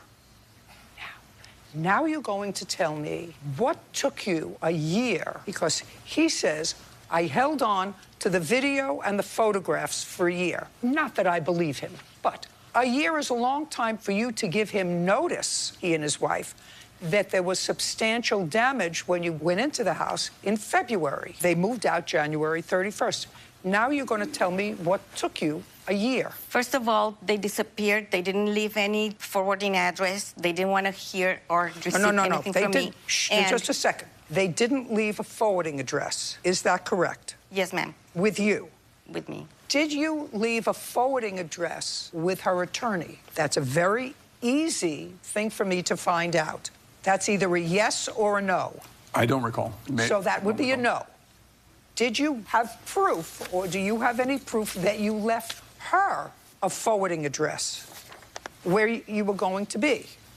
That's either a yes or a no. It's a no, but she had email. That's a no. And we had the U.S. Post Office. You could put mail on it, and it would get to us. That's not true. How's it not true? That's The U.S. not- government address, just a second. and somebody That's mails me, and it comes to my house Listen this to me, moment. sir. That's assuming that you left a forwarding address with the post office. Shh. All I want to know is, after you moved out, do you have any proof that you gave her a forwarding address? The answer is no. No, you're right. You're correct. So you didn't have a forwarding address. No, Your Honor. What efforts did you make to find them? Well, may I address the length that happened, why it took me so long to get to this point? The first thing that you said was, I didn't have their forwarding address. My question is, what efforts did you make to find them? I hired a skip tracer. Skip tracer. A company that finds people. I had to pay for that. What was the name of the company? Do you remember? I have it in my phone. Would you get it for me, please? Sure. You have the I same have it phone here. numbers and emails. Yeah. I don't understand. Her attorney had my email. Her attorney had my phone number. A skip tracer? Are you seriously? My phone number hasn't changed for 20 years. He said not to address him from my lawyer or me ever again. Please do not come to my home. We are hoping to have the carpets cleaned. I also do not ever want to see you again nor discuss any of this with you. So I will be taking a video accompanied with pictures of inside and outside of the premises on January 31st. Once we're addressing the below email here, since this is not a factual discussion, let alone that it arguably is an attempt to blackmail. He's referring to this I one. hold to my previous emails. Going forward, I will not accept any emails from you. That's what you say to her. Absolutely. Just a second. That's what you say to her. This is true. Judge Judy continues in a moment. Listen to me, sir. I read your email. You said in lieu of a walkthrough, I'm going to take videos and pictures. Which we did. That you said. And I kept for over don't a know. year. Just a second. I don't know that you did because I don't see them.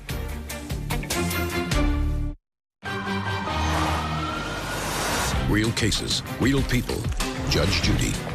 Sylvia Meek says former tenants Raymond and Miranda Rowland caused extensive damage to her rental home. Now, If she had a case, her attorney would go. just a second. Don't tell me what I'm reading what you told her. I understand. You said She's an unenjoyable person to deal with. Listen to I had me. no problem. I didn't tell that to her attorney. Her Listen to attorney me. and I had I don't know. dialogue.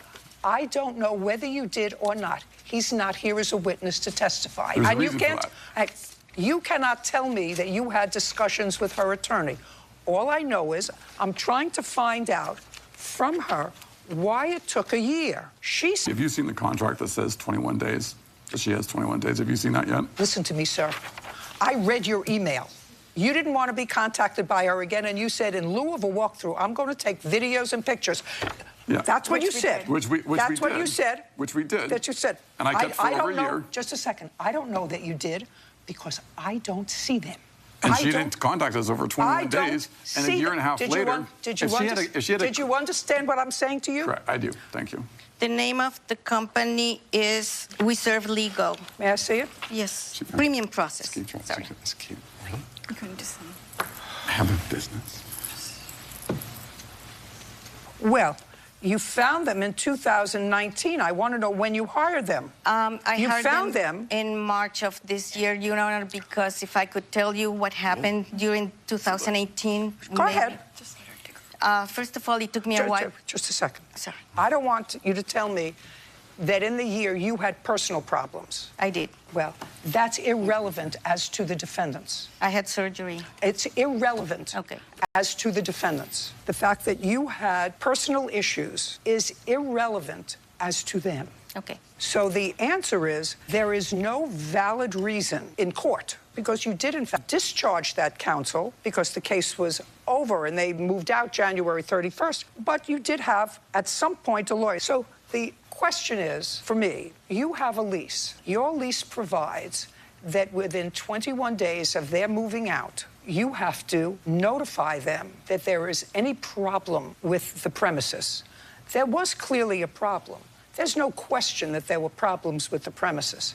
And there was no question, actually, that the damages that they caused to the premises exceeded their $500 pet deposit because they had already used their security for the last month's rent. So you didn't have security. Right. All of that is true. But you had 21 days in which to notify them. Now, if you sent them a registered letter or a letter to their last known address, which was yours, either they had forwarding or not. You don't know that because you didn't send them a letter. He said he would ignore everything that I sent, Your Honor. If you read your lease... I had it prepared. If you read your lease, I don't have to read it. Mr. Rowland... The lease doesn't say that, Your Honor. The lease doesn't say you have to notify them within 21 days of their moving? May I see the lease, please?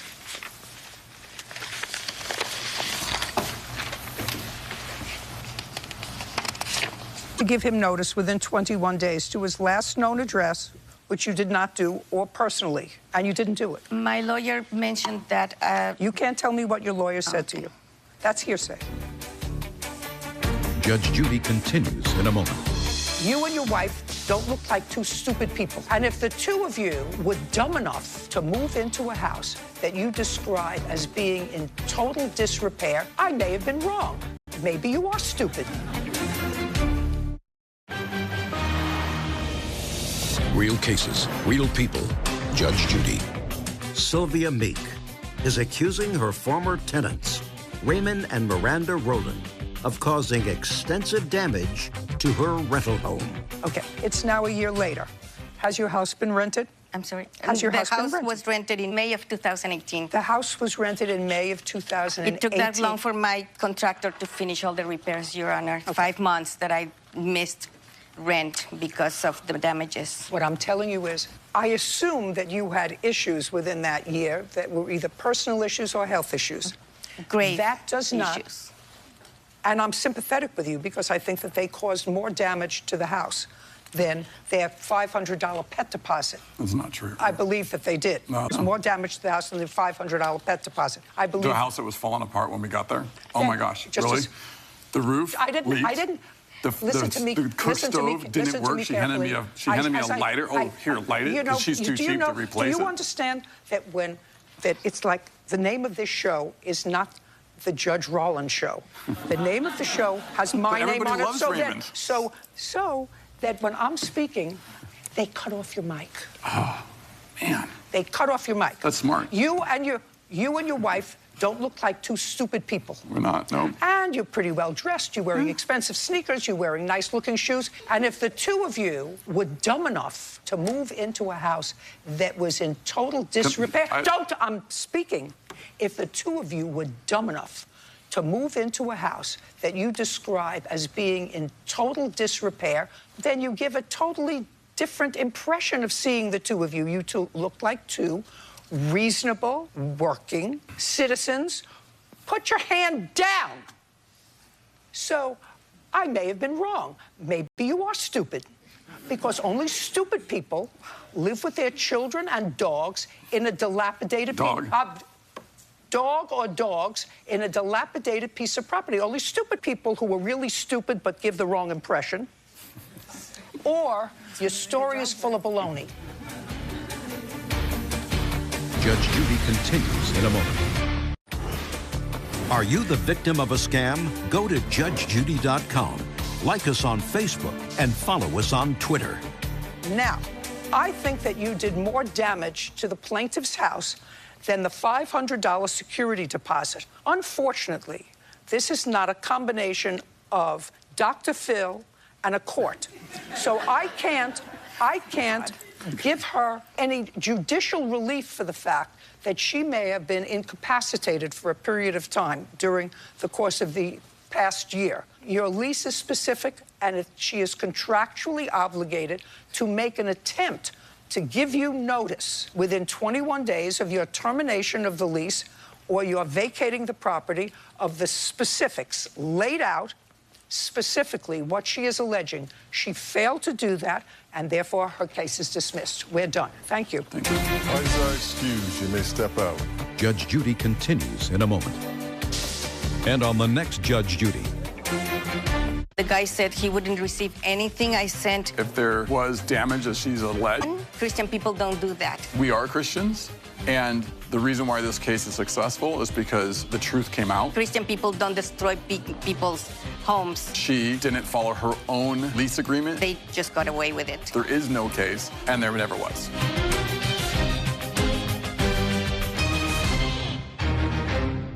From kids he can't afford. Since you've been disabled, you've had 4 children. Yes. To a home he refuses to pay for. That rental was $1,643, of which you paid $2. Then what did it change to? $106. Did you pay each month your portion of the rent? No. You are a man who's clearly learned how to game the system. Judge Judy. You are about to enter the courtroom of Judge Judith Scheindlin.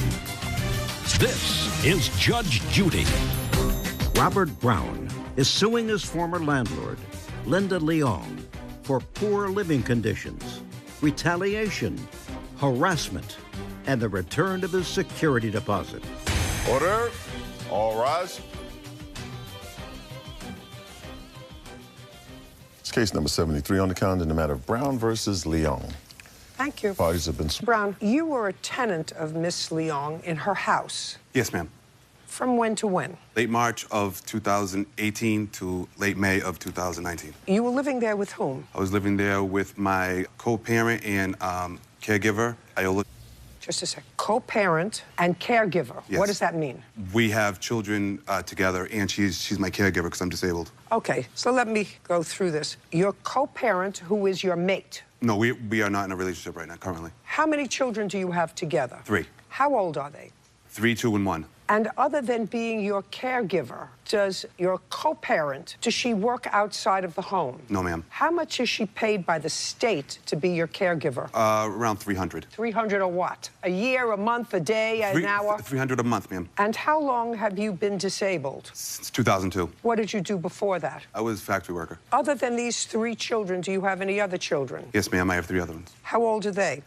24, 20, and 11. So since you've been disabled, you've had 4 children? Yes. And how much do you get on disability a month? $9.15. Other than the $9.15 a month and the $300 a month that is paid to your co-parent and caregiver, is there any other income that flows into your home? The mother receives money. State for the children. In what amount? I say roughly $800. $800 for the 3 children or $800 each for the children? For the 3 children altogether. So according to what you've told me, the monthly income for your family, since I assume assume you do not pay any child support for the 11-year-old since you're disabled, is $2,015 a month. Does that sound right? Around that, yes, ma'am. And the house that you were renting from Miss Leong, according to what I've read in the papers, the rental was $1,643 per month. Yes, Your Honor. Of which you paid $2. No, ma'am. How much did you pay? It started off as $2. When did it start off as $2? It started off at $2 at the beginning of the tenancy. At the beginning in March? Yes. And when did it change? It changed in August. So March, April, May, June, July, and August, you paid a total of $10 in rent for yourself, your caregiver and co-parent and partner, $10 towards rent. Yes. I'm getting all the facts together. Then I'm going to get on to what you're looking for. Yes. Just so I set the stage to what you're looking for. Yes. Now, in August, how did it change, and what did you have to pay in rent? It changed because Iola's income changed, and her income reflects on my rental portion. I thought Iola's income was only taking care of you. He's from welfare also. So you're not talking about any of this as earned income. So it's the money from the state for either welfare or what she gets for taking care of you. Yes. As your partner, not your wife, because that would be silly for her to be your wife, wouldn't it? All this money would evaporate. Then what did it change to, Mr. Brown? It changed to $106. So you had to pay $106 a month. Yes, ma'am. August, September, October, November, December, January, February, March, April, and May. 10 months. So they sent the notice in July, but it started in August, the August, 106. September, October, November, December, January, February, March, April. No, because it changed again. Oh. It changed to 106 in August, Yes, ma'am. and then it changed again to what? 113, and this notice was in January, so then that would be, the change would happen in February. And then it remained that? Yes, ma'am. Did you pay each month your portion of the rent? No. You didn't? No, I did not. Starting when did you stop paying your portion of the rent? That was in August. When you got the first increase to 106. Yes. Prior to that, had you been paying your $2? There was a running joke that I was going to give her a money order for $10, and then I did pay it, and then that was ripped up in my face. Even when it was $2, your portion of the rent, when you first moved in. Just, that's a yes or a no. You were not paying your $2. I was That's waiting a for you to yes. finish, yes. I'm glad you waited for me to finish. So let me understand this. For August, September, October, November, December, January, February, March, April, and May, for a period of 10 months, let me finish my sentence. For a period of 10 months, you either did or did not pay your portion of the rent. I'm not talking about the $2 now. I'm talking about... Right. Is that correct? No, ma'am. When did you pay? I was forced to pay by Section 8. I believe that was in March. I paid the arrears of what I owed, which was $842 altogether. April and May, did you pay? I tried to pay in April, and it was refused. I'd like to see that you tried to pay. Did he try to pay you in April? In April, he was kicked out of Section 8, so he owed the entire rent. He didn't pay it. Okay, I got it. So what he tried to pay you in April was $113. Correct. And I could not accept that. Just a second. Mr. Brown, coming back to you for a moment, sir. Did you attempt to make a payment to her of $113 in April? Yes, Your Honor. Was your Section 8 housing terminated in April? It was terminated. Mr. Brown, what you're asking for is a return of security deposit from her. Amongst other things. You're asking for a lot of other things, and you are a man who's clearly learned how to game the system. I know that. I've been in family court, sir, and this place for almost 50 years. I've seen Mr. Browns in various forms, shapes, etc. I know about caregivers, I know about partners, I know about co-parents, but not partner. I know all co-parents, not partners, who made children who were 3, 2, and 1. I know all about you, Mr. Brown. All I want to know is where you got the $1,500 from for the deposit. That's the first thing I want to know. Where did you get it from? $800 was from my former landlord, from her security deposit that I received back. And how long did you live there? I lived there a year. A year? 14 months. to be From exact. when to when? From October of 2016. Oh, so after you went on disability. You were on disability after you had left your job, and you were living with this co-parent, Iola, and you only had one child at that time when you came here? Or did Yes. you have no child? Yes, You had ma'am. one child. That's Well, a yes. with Iola, yes. Was she then still your co-parent and caregiver? Or did she become your co-parent and caregiver when you moved here? She became my co-parent when I moved here, yes. Mr. Brown, I refuse to be a co-conspirator with you, sir. So far, Miss Leung, I know, is out at least 2 months' rent because you were kicked out of Section 8 housing. You offered to pay her your $113 on a $1,600 rental bill. You offered to give her $113, and you didn't move. And then you stayed there another month. So far, she's out 2 months' rent. And in addition to that, you want me to direct her to give you back $1,500 that you didn't earn, that Bird gave you. Goodbye, Mr. Brown. We're done. Parties are excused. You may step out. I've been living under this nightmare for 15 months. While I was on Section 8, and It's as if a hammer was hammering on my head for all that time. the reason I didn't pay is because the premises had mice, roaches, and mold. And in the state of California, And suddenly the hammer stopped. if a premises has any of those, then the landlord is not entitled to rent. He's done it before. He's a professional at this. She was instrumental in me losing my Section 8 voucher. He scammed the federal government, the state government, and the local county government. No, definitely not a squatter. His job is to scam the system, and he has. And now, the next case. All parties in the matter of Bevan versus Roberts Wright. Step forward. Shopping center owners Rachel and Timothy Bevan are suing their former tenant, 23-year-old their lease. Mr. and Mrs. Bevan, you built a little shopping center. Yes, ma'am. Is this the first time you built something like this? Yes, ma'am. Where was it? It's in a suburb of Fort Worth, Texas. How long did it take you to build? We have 1 unit left to complete. We started construction last July. So it's not yet finished? No, 4 of the 5 units are finished. On the inside. Hmm? On the inside. Yes. Do you have a photograph of it? Yes, ma'am. I'd like to take a look at it.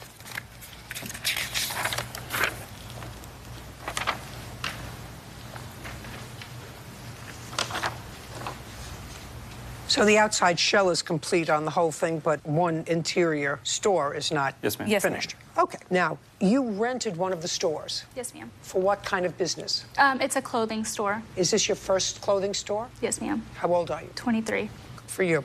What had you done before? I was a secretary for my grandfather's business. Anybody help you set this up? No. Did it yourself? Yes. What was the rent on the space that you rented It from the was plaintiffs? $1,000 a month. For how many square feet? 800. Okay, now, this is your complaint. Your complaint is that Ms. Wright left, broke her lease, and you're suing her for $5,000. She says that she did, in fact, leave, but you actually constructively broke the lease by not providing sufficient heat, which made it uninhabitable. I assume she brings to work with her. Was how old? A year old. And she gave you notice that the heat was insufficient. You failed to rectify it, and that thereby it was a constructive eviction. She has a counterclaim, and the counterclaim is for loss of revenue, although I'm not so sure you can prove that. Judge Judy continues in a moment. It's clear to me that you wrote this in afterwards because you gave her a copy and it's not there. Correct. We did not date it, unfortunately, on the date of the lease. Well, then you shouldn't give this to me. You gave it to me and you said that we signed it on the official lease date, which was misleading. I'm sorry. Good. Real cases, real people. Judge Judy. Rachel and Timothy Bevan claim former tenant Kaylee Roberts Wright broke their lease. Kaylee says she had no heat and is countersuing for loss of income. Okay, can I see a copy of the lease? Thank you. This doesn't have a commence date. It does on the signature page, we wrote the commencement date, and then it's near the end, about 4 or 5 pages back. We signed the lease previous to the construction being complete, and we did not start the commencement date until the CO was issued by the city. Official start date, January 7th, 2019. The commencement date on my copy. I'd like to see your copy. Well, you signed the lease on 1/7. I signed the... Sorry. I'm just saying, when you signed it, you didn't date it? No, ma'am. I'd like to see it. Okay.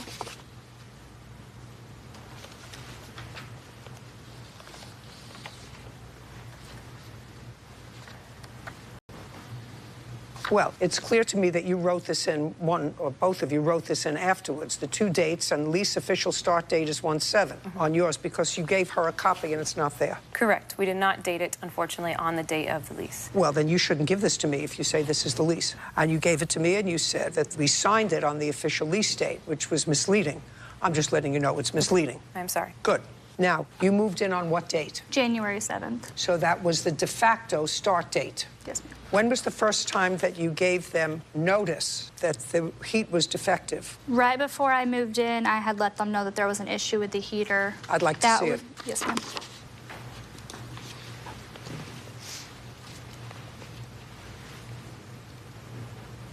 This is before the move-in date. Yes, ma'am. That was This on... is December? Yes, ma'am. I could bring in a space heater up there. Excuse me, Judge? Okay, so before you moved in, there was clearly a problem with the heating system. That on January 7th. Show me when the next time was that you complained to the Bevins about the heat. And by the way, Ms. Wright, when did you move out? I moved out on March 24th, I believe. Well, I have a text on February 2nd that says my heater is blowing just cold air again, which suggests that she had told you about this before. Yes, ma'am. Okay. Judge Judy continues in a moment. In February, at the beginning, she was not leaving it on. That was the issue on February 2nd. I don't know that. You're not a heat expert, so you can't tell me that. On March 11th, the indoor temperature was 63 degrees, and there was clearly something wrong with the system, so I don't know what this email of March 5th was. Real cases, real people. Judge Judy. Rachel and Timothy Bevin claim former tenant Kaylee Roberts Wright broke their lease. Kaylee says she had no heat and is countersuing for loss of income. Well, I have a text on February 2nd that says my heater is blowing just cold air again, which suggests that she had told you about this before. Yes, ma'am. And you say, okay, we'll get it fixed on Monday. And then I'm not sure what's going on with my heater. It just seems to go in and out. It worked yesterday, but today I can't even get the fan to blow. I've had it on for over 30 minutes and it still hasn't turned on. And then you say, okay, I'll come and check within the next hour. If it still doesn't work, we have a space heater for you to use until we can fix it on Monday. Well, that's what you said on February 2nd. Now we're talking about February 16th. The space heater, didn't you say that was in December? Was the last statement? February. February 2nd. February 2nd and then February 16th. So that's so far twice in February. And then again on Tuesday, February 19th, she says, hey, Rachel, were you all able to have someone come out on Monday to check my heater? I was up there last night and it was doing the same thing as Saturday. That's 3 times in February. Then she wrote in March, did someone come in to check my heater? You wrote back, they were supposed to, but never got a text confirmation. That was in March. So we have so far at least 3 times in February by text, and then we start in March. Okay. Then you answer, Tim says that your unit is off this morning. Your place will not stay comfortable or heat up well, especially when it's so cold out. If you turn your unit off at night, you must keep it on at all times. And she answers you the same day. She said, I've tried work. The unit is the issue, not me turning it off. You say, okay, I'll be out there. Sounds to me that this heating unit was a problem in December and it never got fixed. I have receipts showing how it was fixed in December. May I present those? No. Okay. In February, at the beginning, she was not leaving it on. That was the issue on February 2nd. I don't know that. You're not a heat expert, so you can't tell me that. All I know is I have 3 instances in February and 2 in March where she says the heating system is not working again. It's blowing cold. You say, well, come. The repairman was supposed to be there. I didn't get a text confirmation. I have, following that, where I did not receive any confirmation text from them, I said he is on his way. I then have receipts showing he was on his way and replaced the entire unit. Okay, can I see it? There's the... Yes. And the date that he replaced the entire unit. So here's an email stating that it was fixed. This is written slightly after. However, I have confirmation from Kaylee also stating that her heating unit was fixed on the day before the invoice is written. On March 11th, the date of this invoice, the indoor temperature was 63 degrees, and there was clearly something wrong with the system. So I don't know what this email of March 5th was. Judge Judy continues in a moment. Want justice? Go to Facebook and follow us on Twitter. On March 11th, the date of this invoice, the indoor temperature was 63 degrees, and there was clearly something wrong with the system. So I don't know what this email of March 5th was. Clearly, January, February, and up through March 11th, there was a problem with the heating. That's clear, based upon what you just gave me, that it was broken. Yes. That's why he completely... Well, then she had a right to move out. He completely replaced the unit. We have video showing on days she was closed because of heating. It was 69 degrees inside the unit. I don't care. Okay. She has the right to move out. If she doesn't have heat for 2 months, she has the right to move out.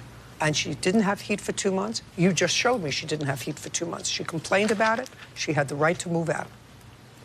Now, you have a counterclaim. Your counterclaim is for lost revenue. Yes. How do you intend to prove that? I didn't have anything with me to prove it. Well, I had to move my stuff into another location. That's not lost revenue. I had to sell it at a discounted price, below wholesale. You may have had to do that anyway, but you had the right to move out because you gave them ample notice that the heating wasn't working for over a 2-month period. So that's, to me, a constructive eviction. Your case is dismissed. We're finished. Thank you. Parties are excused and they step out. Judge Judy continues in a moment. And on the next Judge Judy. We gave her discounted monthly rent just out of good nature. It was never asked. But I wasn't going to get into any legal trouble. We gave her a space heater to use.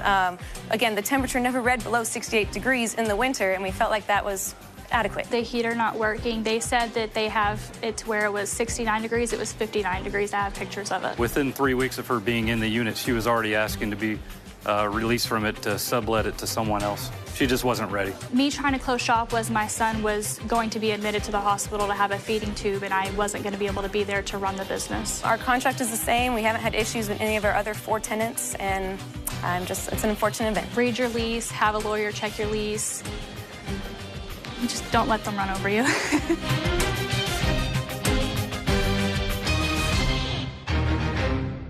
These 2 people wouldn't be here unless you owe them money. I don't owe them anything, Your Honor. A roommate is reminded of his debts. Jazz gave me $300 for insurance, but that was it. That's incorrect. Did you pay your rent every month? I was short in January. He only paid in full 1 month. And they won't let him forget a dime. He bought a new car right after I helped him. She says she gave you $200 towards the down payment. She's lying. And what about you? Judge Judy.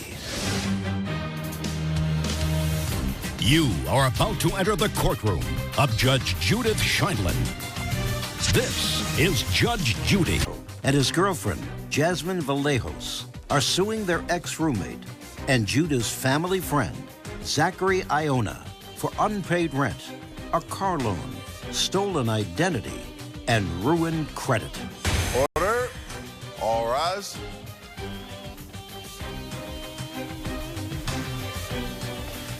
It's case number 71 on the calendar in the matter of Vallejos Primacio versus Joanna. Thank you. Parties have been sworn in. You may be seated. Folks, have a seat, please. This, sir, is your cousin? Yes. First cousin? No, distant. How distant? Actually, Honor, he is just a very close family friend, and we've been raised together. We've grown up together. Okay, so he's a close family friend. Yes. This is your girlfriend? Yes. And you are 19? I'm 20. And you? 20. And you? 18. The 3 of you rented an apartment together. It was a 2-bedroom apartment. You signed the lease. We all did. It is your claim that the defendant moved out. Yes. Yes. And he moved out owing you money. Yes, that's correct. And he moved out to move into the home of his girlfriend. No, he moved into his parents' home. His parents' house with the girlfriend. Yeah. Yes. Who is now pregnant. As far as I understand, yes. Is that right? She had a miscarriage. How much after you moved into your parents' house? About a month or 2 afterwards. Is she still living in your... How much? I pay $200 for bills. What about the girlfriend? She doesn't pay anything. Why? She just moved in after she graduated high school. Well, let me understand this, Mr. Iona. The 3 of you moved in together, and as far as I can see from the papers of all 3 of you, you made a reasonable arrangement that they would pay 2/3 of the rent, because they're 2 people. You would pay 1/3 of the rent. Is that right? Correct. And you moved in what month and year? October of 2018. And in what month did your girlfriend all but move in? She never moved in. I said all but move in. I mean, she did get pregnant in your apartment, Yes. not in your parents' apartment, right? Yes, Your Honor. So in what month and year did she all but move into the apartment? February 2019. And that became a source of irritation among you, because now the rent should be split in half, because you have 2 people sharing your room and 2 people sharing a room. Yes. Yeah, of course. Did you pay your rent every month? I did, up until I lost my job in January, or December. Well, so the answer is no. I didn't pay my rent every month. I had lost my job. So what month didn't you pay? I was short in January. I was short rent. Your Honor, he was also short on many other months. He only paid in full 1 month. They are wrong, Your Honor. Just a second. Did you pay them in check or cash? I always paid cash. That's incorrect, Your Honor. I have proof. That he paid in... He transferred to my bank account. There was only... Transfer money into her bank account. I did. So that was also a method. May I see other months? Yes. Mr. Iona, were you short other months? Just January and February. January and February? Correct. How short were you January and February? Not too short, a couple $100. Not a couple of hundred. I mean, this is a business. Yeah. How much short were you in January and February? 200 in January and 300 in February. I have the exact rate. Okay. So far, according to you, that's $500. Correct. Then there was a car loan. When was that? December of 2018. The same month you lost your job. Yes, this was all before I lost my job. How much was the car loan and who made it to you? The car loan was for $13,000. No, they. Did either of these 2 people give you money towards a car? Jazz gave me $300 for insurance, but that was it. That's incorrect, Your Honor. Just a second. Jasmine, she gave you $300 for insurance, or she paid the insurance? She paid the first month of insurance. And that's also incorrect, Your Honor. Okay. Sorry. When did you pay them back? So far, from you, I have $800. I would like to see proof of when you paid them back the $800. I did everything in cash, Your Honor. So you have no proof? I have a pay stub from my $900 check in January, and I gave $400 of it to Judah and then $100 to Jasmine. Did he give you $400? No, Your Honor. Did he give you $100? No, everything he gave me was for rent. Did he give you in February $100? No. Towards repayment of any of this? Did he give you $400? No, Your Honor. But he did give us $100, but we had to use that towards his rent of being short. So he gave you $100, yes. But it was for what month's rent? It was for January's rent, and it was going towards February's rent because he was late. That's only $100. That doesn't stretch out that far. Did he pay you at all in January? Yes, he paid us $100 for helping him out with the car, and... How did you help him out with the car? We gave him money, the $300. How much? Well, the $300 was for insurance. Yes. We also gave him $200 for a down payment. That's incorrect, Your Honor. I have the full down payment in my evidence right here. Show me. I mean, you're going to say that it was a $200 down payment? He bought a new car right after I helped him. Just a second. Are you going to show me that it says that you put down $200? I put down $510. They didn't pay anything towards the down payment at all. I don't know that. She says she gave you $200 towards the down payment. She's lying. Okay. And what about you? You see, I have a feeling that these 2 people wouldn't be here unless you owe them money. Even by your own statement, you owe them money. Because so far you owe them $800, according to your own statement, and you paid them back, according to you, $500. He says you never gave him $400. I did pay them back. Just a second. Tell me when. In January, when I got that check, I gave them the money. No, I asked you a question. You told me you got the paycheck in January. It was $900. I'll show it to you. And you said I gave him $400 and I gave her $100. That's exactly what you said. Well, 4 and 1 are 5. Even my rudimentary math tells me that's 5. According to you, you owe them 8. So according to you, you still owe them $300. They also have my bed at the apartment, which was listed at... Who cares? What else? It was a $400 bed. It's still at the apartment. I don't care. I gave it to them as part of rent to pay them back. They have it in there. I don't care. Did you also continue to pay your car insurance out of her bank account for months? No, I did not. You did not? I did not. She even got a refund from that $300 from Allstate. That's not what I asked you, whether they gave her back the money. What I asked you was your car insurance, without her permission, continued to be paid out of the same bank account where she paid it the first time? No, it wasn't. No? That is incorrect, Your Honor. Show me. Okay, I have it. It's so easy to prove. Why would you say not? It's so easy for her to show that the money came out every month for the car insurance for, say, 2 months, because she complained about it when she saw it, but that doesn't mean it wasn't taken out. Do you understand? Yes, Your Honor. Was it taken out? Yes. So why can't you just say that? It was taken out. You didn't pay it. I didn't. You didn't pay it when it was due. It was taken out of her account. That wasn't to either of our knowledge. She paid it the first month. That was all that was supposed to be paid. It's her fault for not stopping the subscription, and I told them also that, Your Honor, they didn't want to keep repaying it. You have a car. Yes, I do. You're supposed to pay the insurance every month? Yes. That's what it said on the loan. On the loan, it says you have to pay the insurance every month, right? Yes. So you have to write out a check, or it has to come out of your bank account. Do you have a bank account? Yes. Because you write checks. You would have to write a check or get a money order to pay for the car. So you know whether or not you paid car insurance for, say, the month of February. If you didn't pay it for February, you either were in breach of your contract with the loan company or somebody else paid it because they didn't cancel your insurance, right? They did. The insurance got canceled in February. That's why there's no way that they would have kept paying the insurance. So what you're telling me is after the 1 month of $300 where she did pay that you owe her for, money never came out of her account again for your insurance? Correct. Only that one time? Yeah. I'm not reading all of this. All I want to see from you is more than the 1 month that you acknowledge that you loaned him the money for insurance. Make a circle So this on is the where bank it was- statement. Okay. So this is where it was refunded. Just make 2 circles wherever the money came out. That's right here. There's the refund and where it came out on that.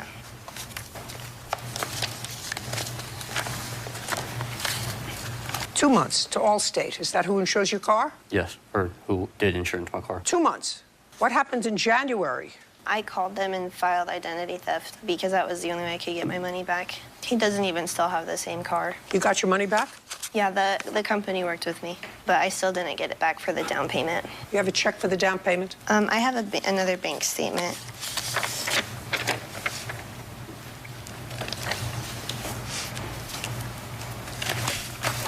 And I have showing that he paid $200. Verbally, he said he'd pay $100. Oh, okay. Shh. Okay.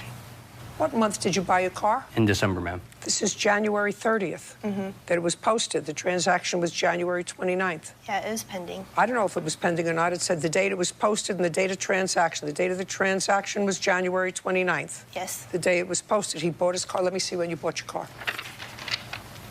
Another roommate, by the way? His brothers moved in with us. Good. Is he paying rent? Our parents are covering his rent. I don't know what this is.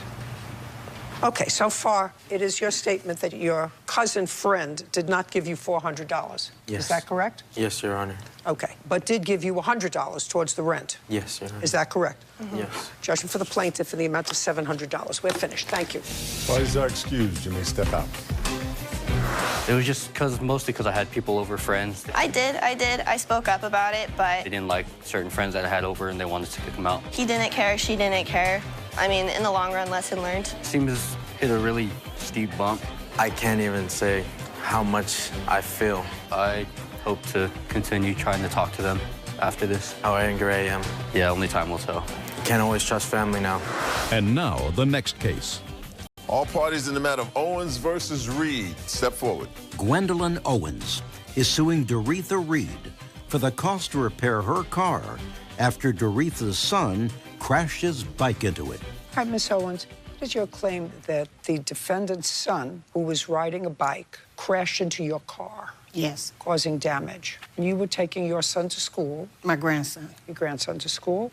Was the defendant you were? Yes. Going to school? I assume yes. So he was traveling correctly. He was going with the flow of traffic. Yes. And according to what I read here, cars were sort of going around him. Correct. Because he was on a bicycle. Yes. And the car in front of you went around him successfully. Yes. And you went to go around him. Yes, ma'am. And then you went back in and you heard something hit your car. Yes. Is that what happened? Yes, ma'am.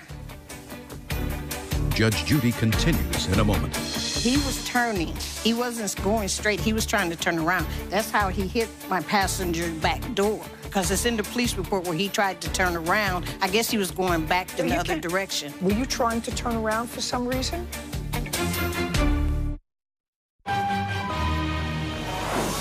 Real cases, real people. Judge Judy.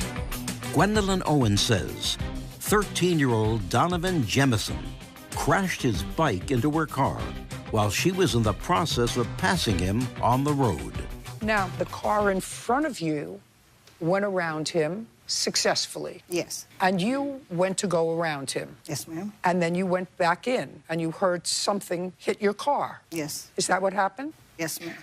And? I heard so I pulled over on the side of the street, and the people behind me stopped. There were two people behind me. I stopped and got out. Everybody stopped because the bicyclist was on the ground. Yes. I got out, went to see him, and he walked across the street. The bike was still in the street, and we were concerned about him, so we asked where his parents were. You know, where did he live? He said right across the street. I ran over, knocked on the door to try to get an answer. I didn't get an answer. Went back over. The two witnesses were still there with him, and he tried to call home, and there was still no answer. His mother took him to the doctor, correct? Ma'am. Just to check him out. Yes, ma'am. Unfortunately, he was okay. Yes, ma'am. So you didn't sue her? No, ma'am. No, you didn't sue her for hitting your son. Yes, ma'am. Now, Miss Owens. Yes. I've read these papers, and I, quite frankly, it's sort of incredulous to me that you think he's responsible for this accident. Well, Your Honor, I also have the police report with the witnesses saying that it was his fault. Just a second. I don't read witnesses' statements from a police report. Okay. You told me that you went around him. Correct. Right? Correct. And are there cars coming in the other direction? You see where the cars is? Are there cars coming in the other direction? No, not at that time, no. No. Is it possible for cars two-lane highway? Yes. So you had to go over into the other lane in order to pass him? Yes. And then you went back? Yes. Your problem is to make sure he has enough space. I did make sure he had enough space. So Can I show you? Yeah, sure, you can show me. Okay. All right. This is my car here. I understand where your car is. All right. I had passed by him, okay? And he was turning. He was trying to turn around. He wasn't going straight. He was trying to turn around. That's how he hit my passenger back door. He was trying to turn around? He was trying to turn around, because it's in the police report where he tried to turn around. I guess he was going back in the other direction. Just a second. Stand up. Tell me your name. Donovan. Donovan, were you going to school that day? Yes. You were going to school that day? Yes, ma'am. Step back. And when you were going to school that day, you go in the same direction as you were going? Yes, ma'am. Were you trying to turn around for some reason? Judge Judy continues in a moment. Do you remember what happened with Mrs. Owens' car? No. You don't remember? No, ma'am. You just remember being on the ground? Yes, ma'am. Were you in the car? Yes. Stand up.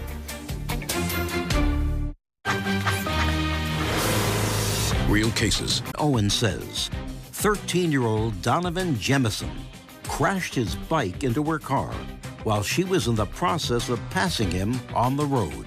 Were you trying to turn around for some reason? No, ma'am. Do you ever drive your bike to school? Sometimes. How often? Not that often. Well, prior to this day that this happened, when was the last time you drove your bike to school? It's been a while, so... Why were you driving your bike to school that day? I was in a rush because I was going to be late. So you were going in the same direction? Yes, ma'am. Do you remember what happened with Mrs. Owens' car? No. You don't remember? No, ma'am. You just remember being on the ground? Yes, ma'am. Were there other cars going around you? Yes, ma'am. And did they successfully go around you? Yes, ma'am. Were you in the car? Yes. Stand up.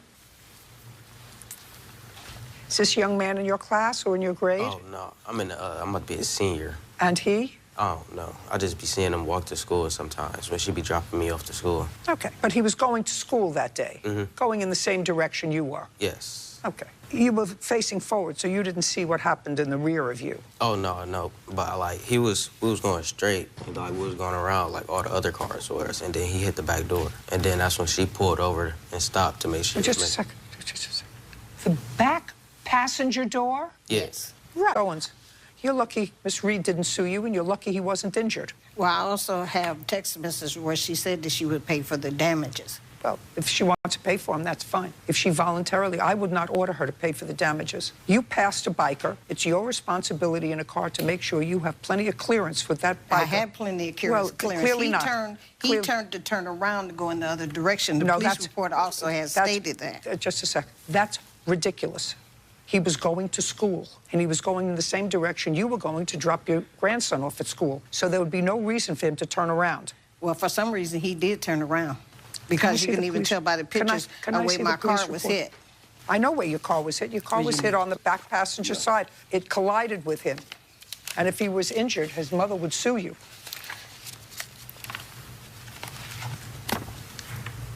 I don't see any statements of witnesses here. It's at the bottom, Brian. Are you talking about this? Yes. This narrative? Sorry, that's not a witness's statement. The policeman wasn't there. This is a synopsis of what somebody told a police officer. Mm-hmm. Yeah. And that was the witness that witnessed it. I don't know that. And that's his name at the bottom. I don't know that that was the statement of the witness. That's what the police officer's summary is. Want justice? Go to judgejudy.com. Like us on Facebook and follow us on Twitter. My responsibility is to say, whose fault is it when somebody is on a bike and somebody passes the biker? And I see no logic for this young man trying to turn around when the school was in the same direction you were going in. And it's just as easy for me to assume that you cut in too fast. Well, I don't know that, and he doesn't remember. Your case is dismissed. We're finished. You were lucky his mother didn't sue you. I just excuse when they step out. Judge Judy continues in a moment. And on the next Judge Judy. Because they hit my car and they were turning around. Oh, my God, it was very frightening. I thought he was really hurt. The police knocked on the parents' door trying to get them up to come see about their child. And I ran downstairs and ran outside to go see if he was okay. She said that she would make arrangements to pay by May the 20th. I actually got pushed into saying that she basically bullied me into it. I'm glad he wasn't hurt, but my car is still damaged. Share that road.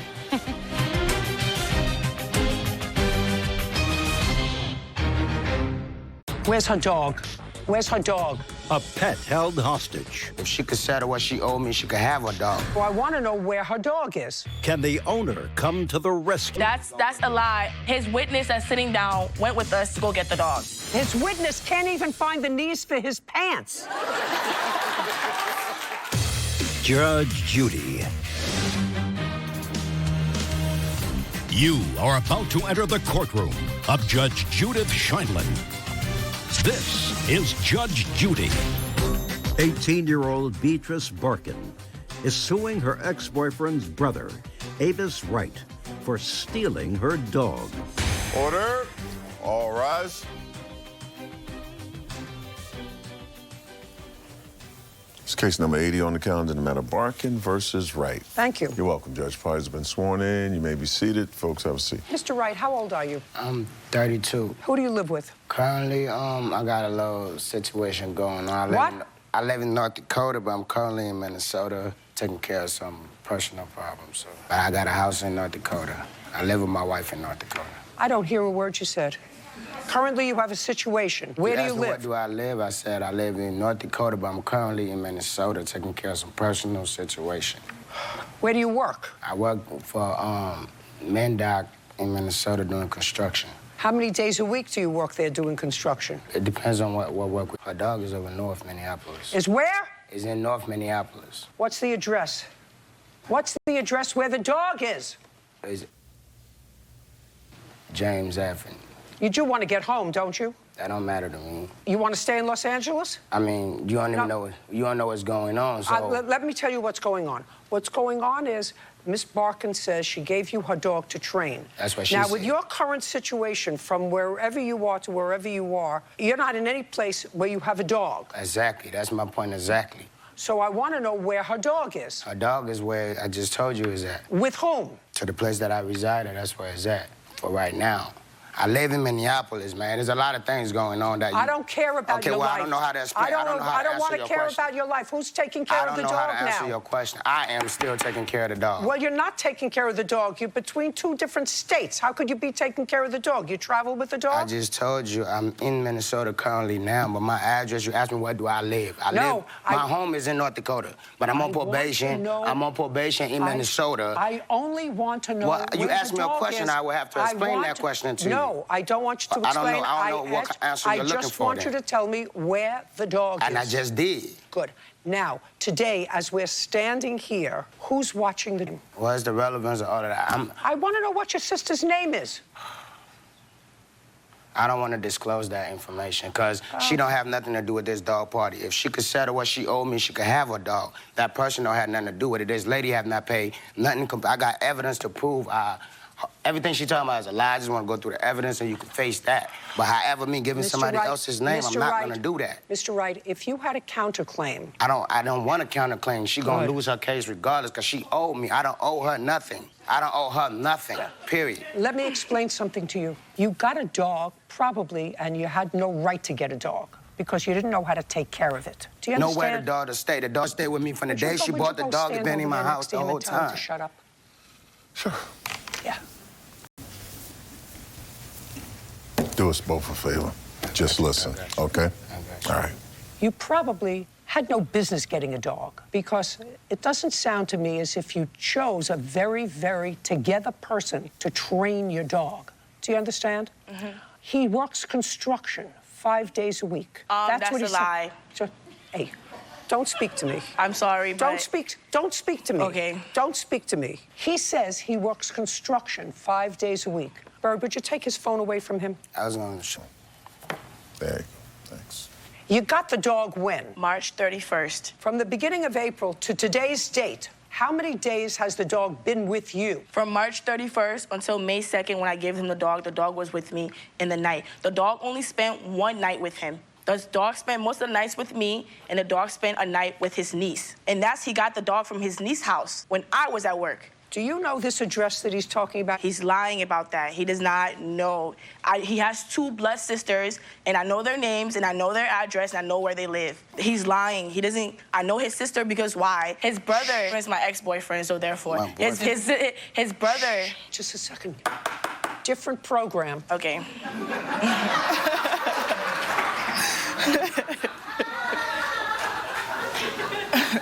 Right now, I don't know where the dog is. Neither do you. I don't know whether he has it, whether he sold it, whether he did something wrong with him. Mm-hmm. Okay, so it's a good thing that you didn't do that much bonding with the dog, that it's not a dog that you had for a year or 2 or 3 or 4. I want you to show me a bill of sale from where you bought the dog. Here you go. Do I bring it back? What made you... Yeah, I bought it from. It's not a receipt for anything. It's not signed by anybody. It is a receipt. I have messages. I bought it from on Facebook. Good. If you have messages, I'll take a look at Facebook messages. She purchased the dog. I purchased the dog. I bought the dog. Don't speak to her, or I'm sending him back. And he makes you look very short. I am short.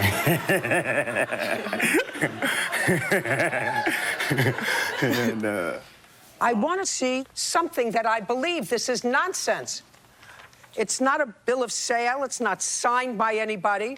You go into a store and you can get a receipt like this. It's a nothing. Okay, but that's the point. I bought it off a Facebook app. I bought the dog from this lady named Shannon. I had to drive like 2 hours away from Minnesota to go get the dog at 9. So let me see. You said you had texts from this woman, Shannon, from where you bought the dog. Let me see them. This is nothing. It's 0. These are text messages of when I still owed her $200, and there's a May I see? There's a money order right there. May I see? The dog was $350. Shh. I see 150 sent by MoneyGram. I sent. Shh. I see 150 to Shannon. I want you to point out. Yes. Okay. Right here on March 30th. Don't forget the $200 owed on the puppy tomorrow. Mm-hmm. I won't, trust me. I'm super excited. Got everything for my puppy. Got it. Now I want to see a picture of the puppy. What kind of dog was it? It's a poodle mixed with a beagle. Now I'm going to get back to you. He got the dog for some sort of training. He says you owe him for dog training he did. And if you don't pay him for the dog training, you're not getting the dog back. He doesn't have a counterclaim. That's what the case is about. Now, which sister is taking care? She's not my biological sister. She's a friend I've been knowing for over 20 years, so... Well, because she knows your biological sisters. You have two quiet, my mouth is moving. You have 2 biological sisters, so neither one of your sisters is watching the dog. Who's watching the dog? Listen, let me explain what it's going to cost you. Do you understand? I'm listening to you. I'm going to explain. You're supposed to get an appearance fee for coming on this show. Do you understand? You either get it or not. Your choice. Who is the dog staying with? I have the dog over in North Minneapolis at the I place can't where- understand you. You have the dog where? I just told you the same thing I'm about to repeat, and you keep cutting me off. I said I have the dog over in Minneapolis where she don't try to go in the house and break in the house and take the dog multiple times. The dog is at. The lady that the dog is at, I live in that house in Minneapolis. But I'm not going to give you that lady name. But she know where the dog is at. Okay. Raise your hand if you tried to go and get the dog. Both of them. Raise your hand. Good. Okay, so you know where the dog is? Yes. Yes. Well, The dog, You know what the dog is? It's not there. It's not there. Because when they went there, I had them get there. I already knew they was going to That's go a do lie. it. And So plus, I had to hide the dog. His, Come on, man. his witness that's sitting down went with us to go get the dog. His witness can't even find the knees for his pants.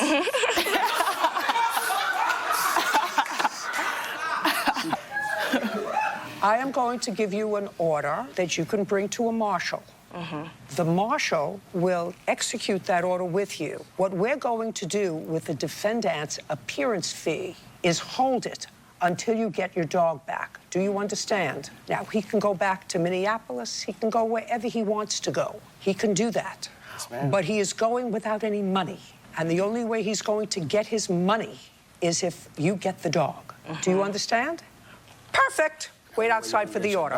Thank you. Money. So it's just that simple. Parties are excused. You may step out. If she don't get my money, she's not gonna get the dog. She didn't get my money, so she's not getting the dog. I needed my money because he's not going to give my dog back. From the day she bought the dog been with me. My puppy. She don't have no time for that dog. He sold it. He sold it to a lady and he can't get it back. And now, the next case. All parties in the matter of Lindsay Clark versus Gilliard. Step forward. Leanne Lindsay Clark is suing her niece, Janae Gilliard, and nephew, James Gilliard, for the value of a car and a loan for bail.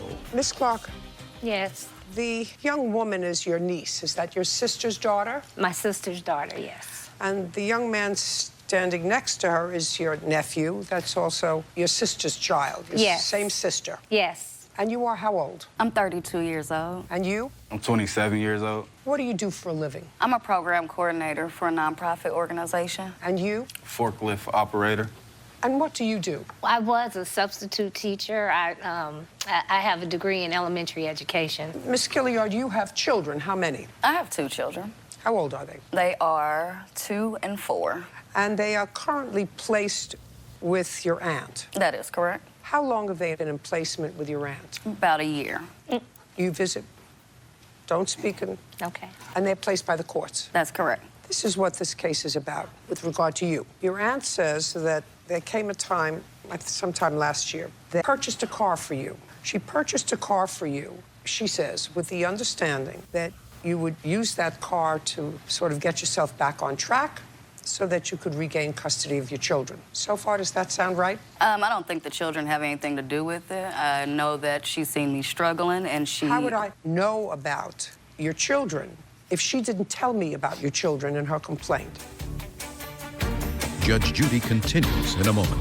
I assume that you visit the children, or that you visit, does she take the children for you to see them someplace? Where do you see your children? That doesn't have anything to do with a car. Oh, this has everything to do with me. Real cases, real people. Judge Judy. Leanne Lindsay Clark is suing her niece, Janae Gilliard, and nephew, James Gilliard, for the value of a car and a loan for bail. Okay, she says that, which is probably true, having sat in the family court, that when children are removed, there is usually a plan for the biological parent to regain custody of their children. And usually, since in your case, it probably had something to do with drugs. Court said you have to have completed a drug program. You have to be tested for drugs periodically. Part of that, that's your plan to get your kids back. And I'm actually 100% certain that that's what the plan was, for you to get your children back. Your aunt says that in order to help you with your plan, she purchased a car for you last year. And the agreement that she had with you was as long as you stayed clean, sober, and was working towards getting your kids back, that was the deal. That's why she did it. That's what she says. And considering that there is some objective data that supports that, Ms. Gilliard, A, that you're 32 years old, you have a job, there would be no reason for your children to be out of your custody, placed by the courts with a non-parent, and that you acknowledge in your answer that you had an unclean drug test at some point, which is when your aunt came to get the car. That all makes sense. Those are objective facts. So the story that I sort of put together from that makes sense. But I will allow you, if you like, to clarify anything that I got wrong. Yeah.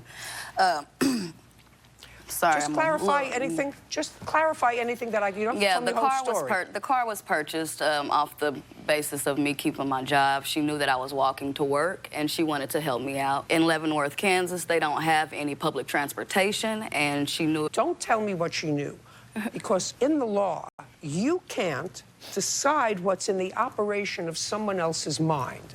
What they knew, what they thought, what they cared about, what was important to them.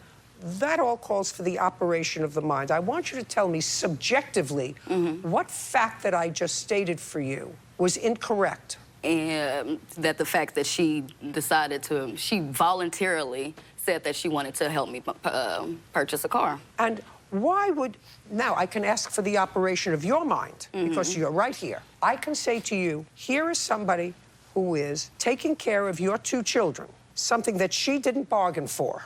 I assume since she bought you this car that your house is open to her so that you can visit the children, or that you visit, does she take the children for you to see them someplace?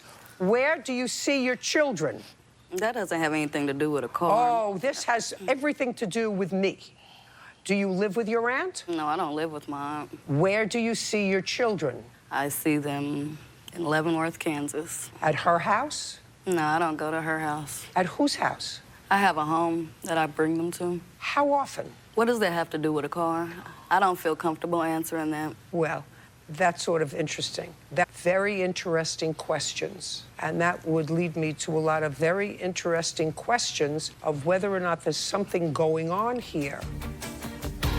Judge Judy continues in a moment. Your complaint says that the reason you bought a car for her is because it was court-ordered. I don't believe that I will ever see a court order directing someone to have a car. Real cases, real people. Judge Judy. Leanne Lindsay Clark is suing her niece, Janae Gilliard, and nephew, James Gilliard, for the value of a car and a loan for bail.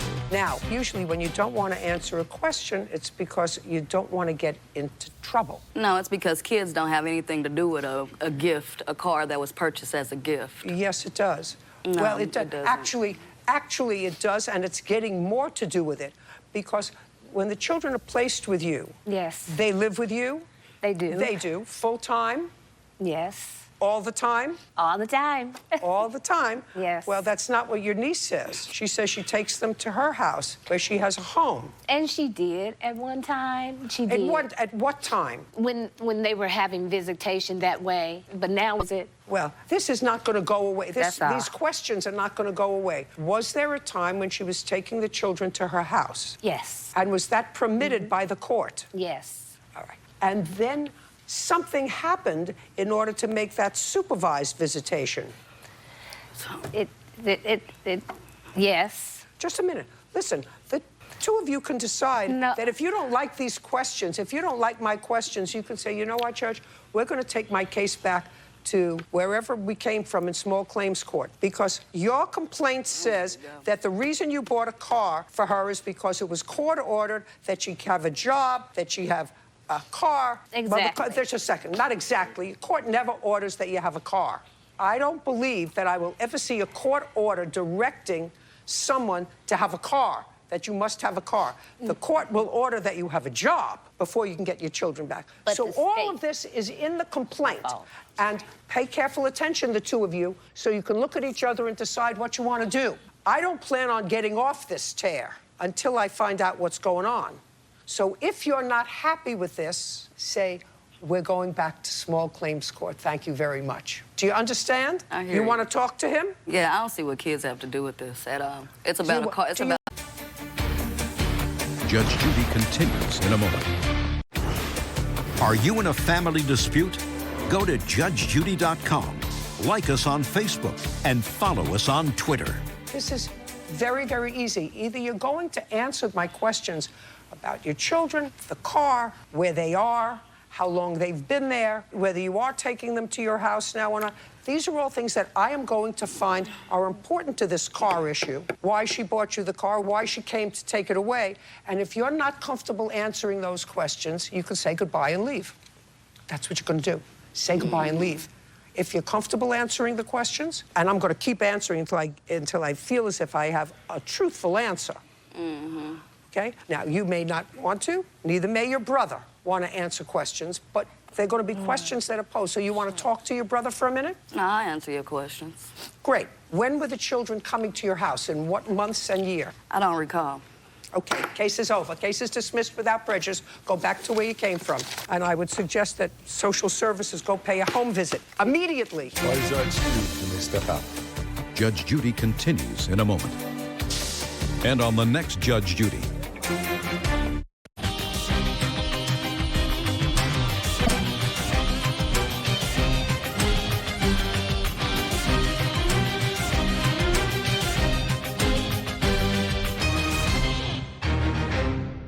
This is a lie. He made this all up.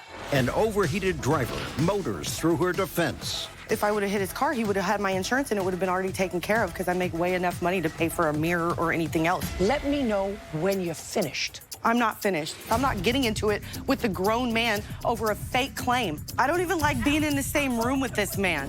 Fine. Step out. Out! Judge Judy.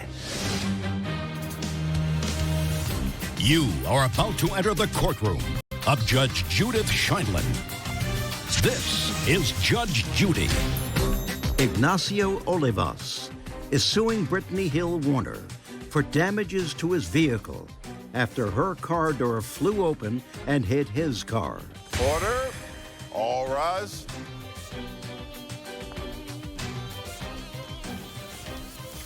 It's case number 60 on the calendar in the matter of Olivas versus Warner. Thank you. You're welcome, Judge. Parties have been sworn in. You may be seated. Gentlemen, have a seat, please. Mr. Olivas, it is your claim that Miss Warner damaged your car. Right. She damaged your car, according to you, when she had just gotten into the parking spot, opened up her door into your car. Right. Was your car moving at the time? No, ma'am. You were about to pull out of the spot. I wasn't ready to pull out. I was checking some receipts. So you were sitting in the car? Yes, ma'am. And that was in a parking lot of a big store, a Walmart? Walmart, yes, ma'am. Had you already been in the store? Yes. And you were going into the store? That's correct. On what date did this happen, Mr. Olivas? February 28, 2019.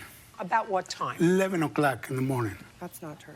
How long had you been sitting in your car? 3-4 minutes. Did Miss Warner pull up on the passenger side or the driver's side? The passenger side. Did you see her car pulling in? I wasn't watching because I was watching my receipts, looking at my receipts. And then when I noticed is when I hit a big hit on my car, when she opened the door. That's and, a lie. And the wind. I don't want to hear you. And the wind, it was too windy, and the wind took the door away from her and scratched my car and broke the mirror. Oh, that's a lie. It's not Chicago. Like, the wind is not that bad. It's Reno, Nevada. What part of I don't want to hear you until I ask you? Don't you understand? Who is this? That's my husband. Good. I have a few questions for him. Stand up. How long have you known each other? About 11 years. I would like the first and last name of anybody. First and last name. I got the last name. I don't know the first. Well, that's not helpful to me. His name is... Shut up! I don't want you to open your mouth until I ask you a question. Do you understand? I do. This is not going to be easy. It's going to get harder. So you do not have the name of anyone who fixes cars.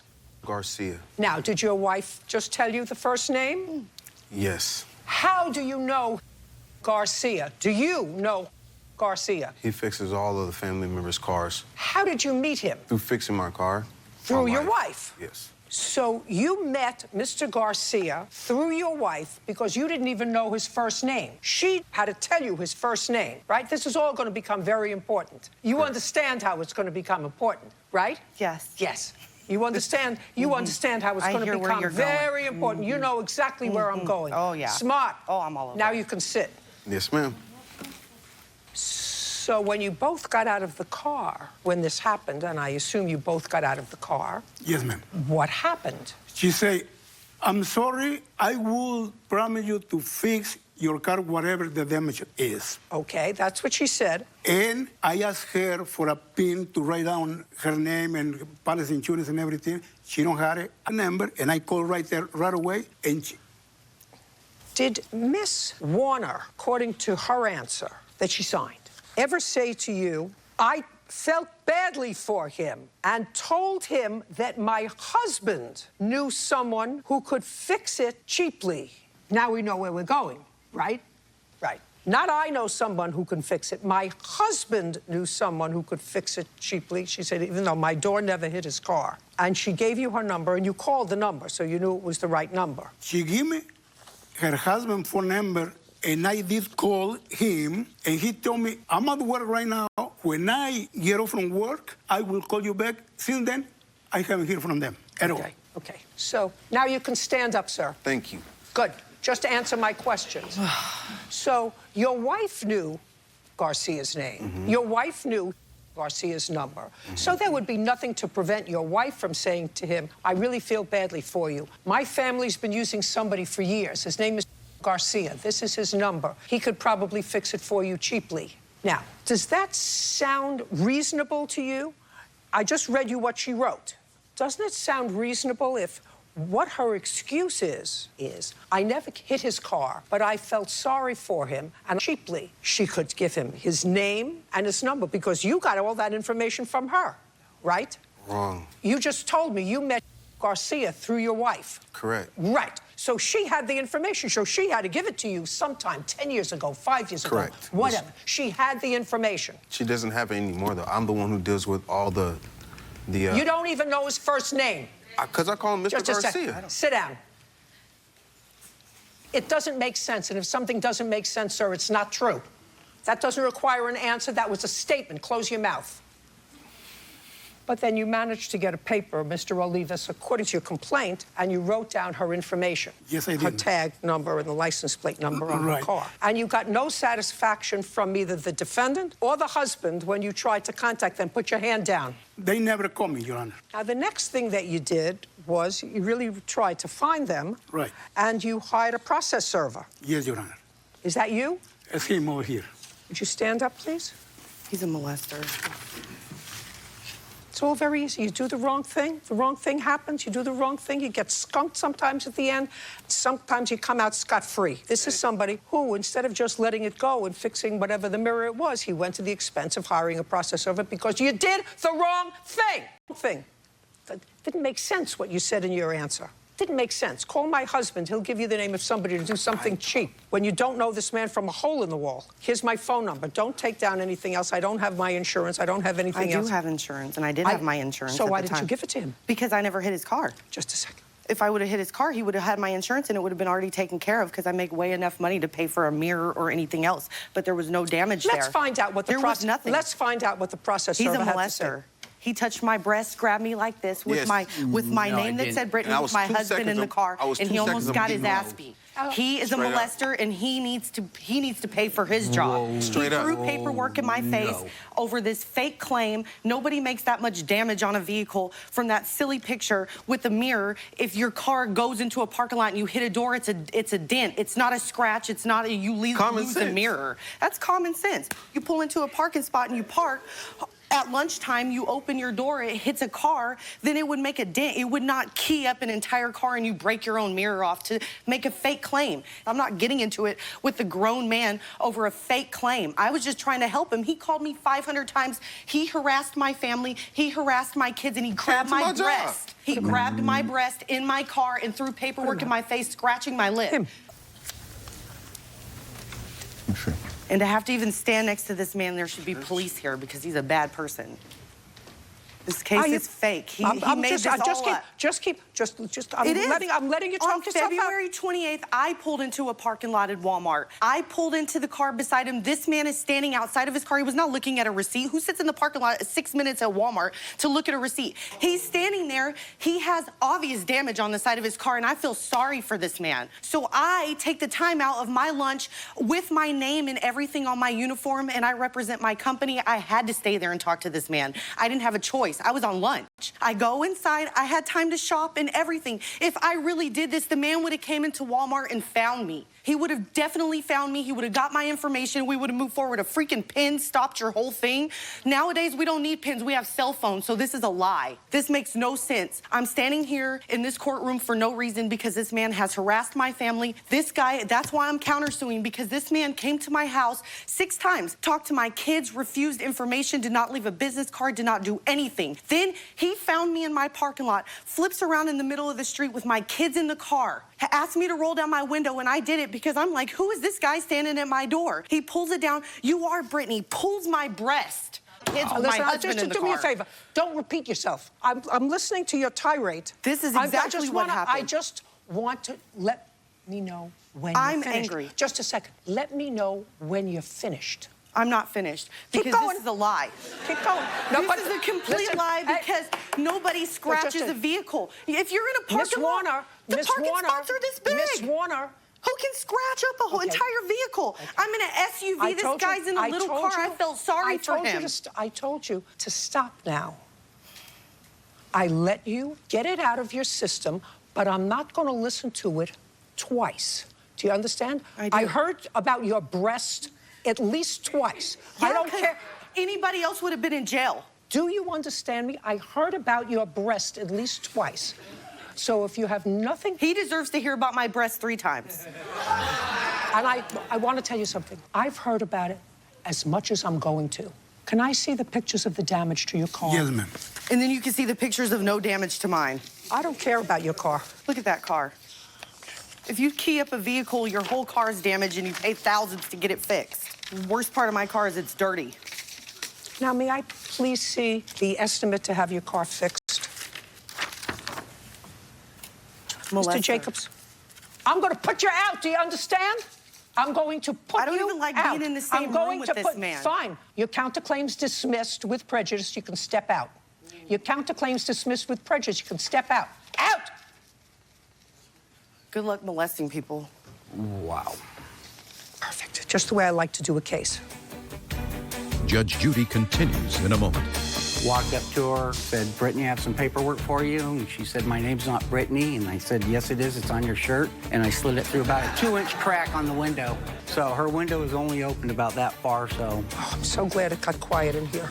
And later today. Did she answer the phone? She did. And what did you tell her? I said, there's a lot of things wrong with this vehicle. That's not what I was looking for. I'm going to bring the car back, and I want the $1,100 back. So what did you say? Real cases, real people. Judge Judy. Ignacio Olivas says Brittany Hill Warner owes for damaging his vehicle when her car door flew open and hit his car. How did you know Mr. Olivas? I just met him recently. We were doing a serve for him. You doing a what? We were doing a serve. Other than on that, this case? On this case. So you never knew him before, that defendant? Yes, ma'am. Did he pay you for your service? He paid our company, yes. How much did Mr. Olivas pay you for your service? I believe it was around $49. And you had the defendant's address? Yes, I actually have our statement of our attempts for the serve. May I see it, please? You had her address? Yes. How many times did you attempt to serve her at her address? One of our other servers attempted twice, and that was my second time. Had you ever seen anybody at the house? The first time that I went, yes. Just you? Yes, Who her did husband. You see? Well, you're allowed to leave a summons with a person of suitable age and discretion at the house in your jurisdiction. Why didn't you leave it with her husband? He denied that she lived there, and we didn't know if it was her husband or not for sure until I pointed out a picture. Just a second. What exactly did he say to you? He said another gentleman had already came and asked for her, and he had told her that she did not live there. Did you attempt to serve her at her place of business? No, we did not have a... Only her house? Yes. Did you finally locate her? I was leaving the parking lot, and she was pulling in. Leaving what parking lot? The parking lot where she lives. She was pulling in. She pulled into a parking spot. I came around, pulled up behind her, walked up to her, said, Brittany, I have some paperwork for you. And she said my name, and I slid it through about a 2-inch crack on the window. So her window is only opened about that far, so... Oh, I'm so glad it got quiet in here. Judging for the plaintiff in the amount of $26.91. Thank you very much. We're finished. Thank you, Your Honor. Parties are excused. You may step out. I'm 100% satisfied because she knows when somebody's lying. She knows when somebody is telling the truth and everything. And to myself, I don't think I'm a liar. I don't think he's a liar. I don't think he's a molester either. You have to do the right thing and come to see Judge Judy because she's the best in the United States. And now, the next case. All parties in the matter of Shady Fagan versus Foy, step forward. Alita Shady Fagan is suing Talisha Foy for a refund for a car she sold her that turned out to have issues. Miss Foy, do you have the title to this car? No, ma'am. She has it. When did you give it to her? I left it in the car when she had came to get it. Well, the car is back at your house, isn't it? Yes, ma'am. So the car is in your house. You have the title. She took the title out of the car. Did you? Ma'am, the answer is either yes or no. Yes. Okay. Now, that's answered my question. Judge Judy continues in a moment. Defendant said to you, I don't know who you are. I'm not giving you my car without some collateral. So you gave. And what did you do after you got the $1,100 and she took off with the car? Real cases, real people. Judge Judy. Alita Shady Fagan says Talisha Foy owes her a refund for a car with issues. You were looking for a used car. You found it online. You contacted the defendant. You went to her house in May of this year. You'd never met her before. You looked at the car. According to you, she told you there were some issues with the car. Had you discussed a purchase price? Yes. And what was the purchase price? $1,100. According to you, you wanted to take the car to your mechanic before you finalized the deal, and you said to the defendant that you wanted to take the car to your mechanic. Defendant, according to your complaint, said to you, I don't know who you are. I'm not giving you my car without some collateral. So you gave her the $1,100 in cash. I did. And where did you take the car? I took it to NTB in Jacksonville, North Carolina. To inspect it? I told them I got a car. I said, can you look this over for me? And about what time did you get there? I want to say around 3:30 in the afternoon, 3:45. Okay, so it was shortly after you left her. I drove straight there. And they examined the car, and according to you, it needed a lot of work. You called her. What time did you call her? I want to say around 5:30, 6 o'clock. Where did you call her from? Phone? She did. And what did you tell her? I said, I'm here. I just got the printout. There's a lot of things wrong with this vehicle. There's over $4,000 worth of repairs. That's not what I was looking for. I'm going to bring the car back, and I want the $1,100 back. And she said? She kind of hesitated. She said, okay, all right, but I'm not home right now. I can call you when I get home. And I said, okay. Where did you go? I was at my mom's house, but she did not. Shh. Did she call you from the mechanic? No, ma'am. When did she call you? She called me around, I think, like 8 that night from her cell phone. Well, I don't care what she called you from. She called you the same day. Right. The same day that she had made this transaction with you about 3:30 in the afternoon. The transaction was around 1 or 1:30. And what did you do after you got the $1,100 and she took off with the car? What did you do? Nothing. I was at home all day till I went to my mother's house. And what did you do? A couple of doors down from me. And you still had the $1,100? Yes, ma'am. She called you and she said, I want to return this car. It's got a lot of damage on it. So what did you say? I told her she already took the car. She wasn't getting her money back. Judge Judy continues in a moment. Are you the victim of a scam? Go to judgejudy.com. Like us on Facebook and follow us on Twitter. Take the car to a mechanic? No, ma'am. So now you have the car, right? Yes, but you don't have the title. No, ma'am. She has the title. How are you driving the car without the title? I'm not driving the car. Who is? Nobody. Is parked in the yard where she left it at. Oh, that's good. That's good. Can I have the title to the car? Yes. Yes, ma'am.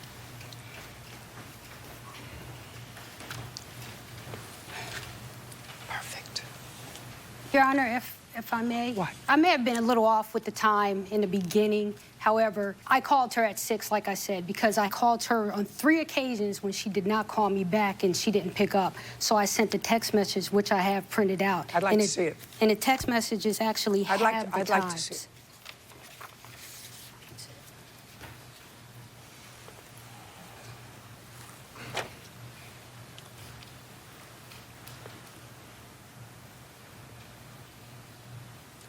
Judgment for the plaintiff in the amount of $1,100. Don't touch the car. I actually think that you're a scammer. I actually think that she told you, based upon what I read, that she wanted to have the car checked out. And you told me that you still had the money. You told her, don't bother coming here, I don't have the money. Business is business. That's what you told her. So I actually think that your answers to me, I just want you to know what I think about you. We're done. Parties are excused. You may step out. Judge Judy continues in a moment. And on the next Judge Judy. Oh, well, of course I'm happy about it. I agree. I'm fine with it. I knew she would see, right through it. I told her some problems were wrong with it. Was prepared that it was as is, but she did not disclose. Check engine light was on. Everything that was wrong with the car. Because I'm not a scammer. And she tried to get me for $1,100.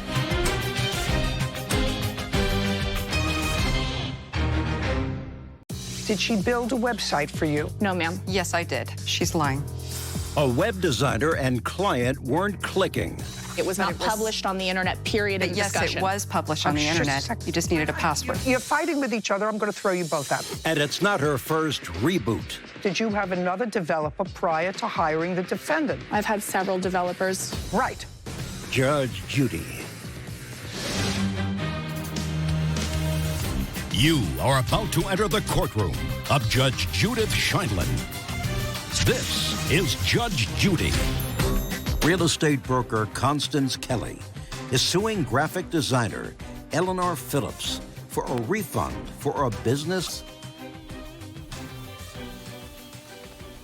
It's case number 102 on the calendar in the matter of Kelly versus Phillips. Thank you. You're welcome, Judge. Parties have been sworn in. You may be seated, sir. Have a seat. Ms. Kelly, you hired the defendant to do a website for you. You are a real estate broker. When did you get your license? I was licensed in 2016. And did you work for someone else? I was at another brokerage, yes, before I got my own broker's license and launched my own company. Which was when? I launched my brokerage in August of 2018. And what's the name of that company? CKRE Idaho. Bert, do you have an iPad or some device there? Yeah.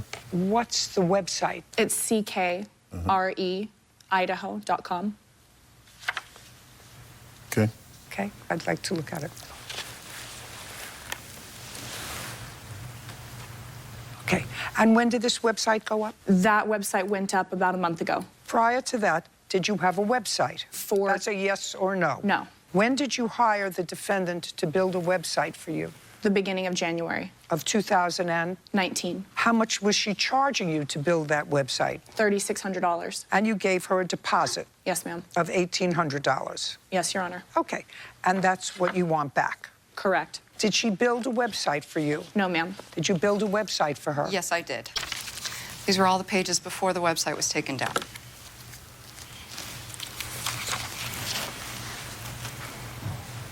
There is some content that is not exactly finished in there because it was not completed. Would you take a look and tell me if this is a fair and accurate representation of the work that the defendant did and that was up? So, Your Honor, these are what we call mock-ups. This was never published to my website. That is wrong. Just a second. Is what you're telling me that those were never on the internet? No, ma'am. That those pages you never used? Correct. Okay. She's lying. Where did you get those from? The internet. When? I believe that was the day that our dispute happened, which was February 7th. Now, the dispute occurred because the website was not built so that it could accommodate MLS listings? Yes, ma'am, you're correct. Do you have MLS capability now? I haven't. That's either a yes or a no.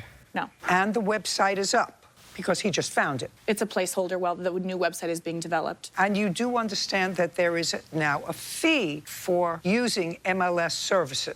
No, not for me. Because I'm not a vendor. I don't provide that as a web developer. Is what you're telling, because so far she did work, I see she did work, and I don't believe you that it wasn't up on the internet, by the way. I don't believe that. I believe that that's where she got the pictures from. It was not on the internet, Judge Judy. Yes, it was, and I even have an email where I sent her her username and password so she could view. May I see it? Yes. It's right here.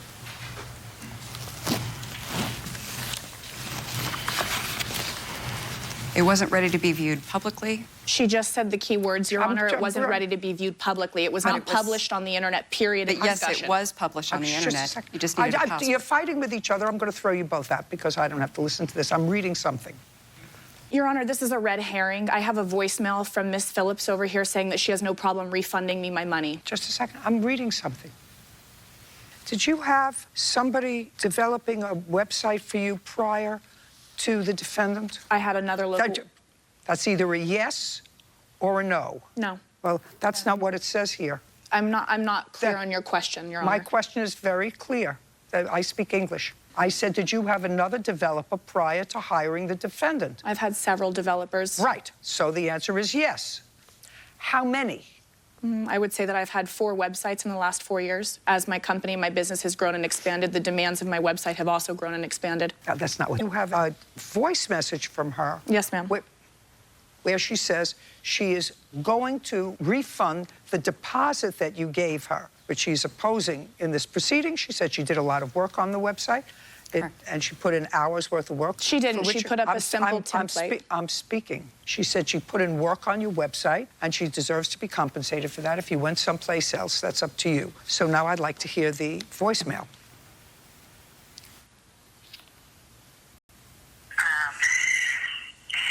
How to respond to that? If you feel so strongly that I haven't done anything for you, then I will refund your money. And I have no problem doing that because that's the type of person that I am. If you can tell that I'm taking a breath because she clipped that voicemail, she's not playing the full voicemail in context. I can play the full voicemail if you'd like, Your Honor. I would. Okay. Yeah, I don't know how to clip audio. You obviously just did. If you talk to each other, I'm just going to throw you both out. Sorry. Do you understand? I apologize, Your Honor. Okay. Hi, Constance. This is Elle. I just received your... No, Your Honor, this is 2.5 minutes. Do you want to listen to the full entirety? Yeah. Okay. Hi, Constance. This is Elle.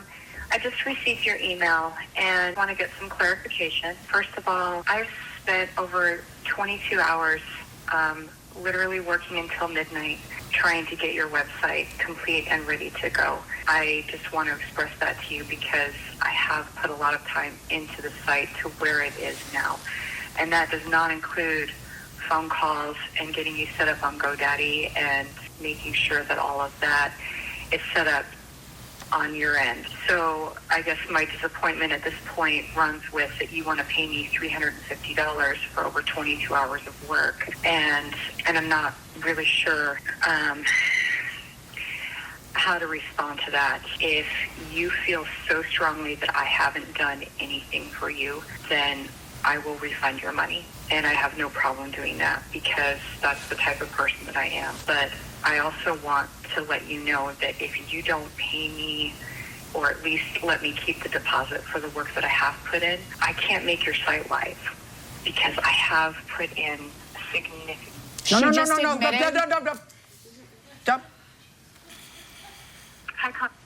Because I have. I am. But I also want to let you know that if you don't pay me, or at least let me keep the deposit for the work live, because I have put in a significant amount of time. I just told you that I was willing to make your site live and get that up and going and eat the rest of any other costs that I would have charged in order to get the IDX up and running. I never told you that I had IDX capabilities. I was depending on you for that. It was my assumption that as a realtor, you had access to the MLS. I have mentioned it a couple times that the only requirement that I needed in order to get the MLS working on your website was a username and password. And we both found out at the same time that you're not willing to pay $150 a quarter for that password access. And if you want me to sign up as a vendor and I'll pay $150 a quarter, I will agree to that, but I'm only going to agree to it for 1 year. So I think that's where we're landing, is that I really have put a lot of time into this. So if you could please give me a call back so we can at least talk this out, I would really appreciate it. You can record the phone calls. That is totally fine with me. But I need you to understand that I have put a... That's it, Your Honor. She was being most reasonable with you, Ms. Kelly. I understand. I will keep the deposit. You don't have to pay me anything else. I will get your website up and running. We both found out at the same time that there is a fee for MLS of $150 a quarter. I will pay that for the first year, which means she was willing to pay $600 in order to, that's what she says in there. I mean, you were giving me that one clip where it says, I will give you back your money. I was trying not to waste your time, Your Honor. Your case is dismissed. We're done. Thank you. Parties are excused. You may step out. I think it was a very fair and just decision. I was willing to just bend over backward for her, and she just didn't care. You should absolutely get paid, and you should fight when you need to. And now, the next case. All parties in the matter of Knutson versus Beckwith, step forward. Cleaning service owner Heidi Knutson is suing her former employee, Julie Beckwith, for soliciting clients away from her cleaning company in Hawaii. This is a contract case. Ms. Knutson, you hired the defendant as an employee with your home cleaning service. Yes. What month did you hire her? That was July of 2018. And she worked for you until when? Till April 30th, 2019. And where was that business? In Honolulu, Hawaii. And where did you live? I lived in Utah at the time. Had you lived in Hawaii? Yeah, I was there for 8 years. How many employees did you have? It fluctuated anywhere from 1 to 3. Did you do home cleaning when you lived there? I did, yes. And you had a certain number of clients? Yes. So those clients that you had, you turned over to some people first. They didn't work out, and then you hired the defendant to do the same work that you were doing. Yes, exactly. Now, you had a contract with her. Mm-hmm. I'd like to take a look at it. Okay.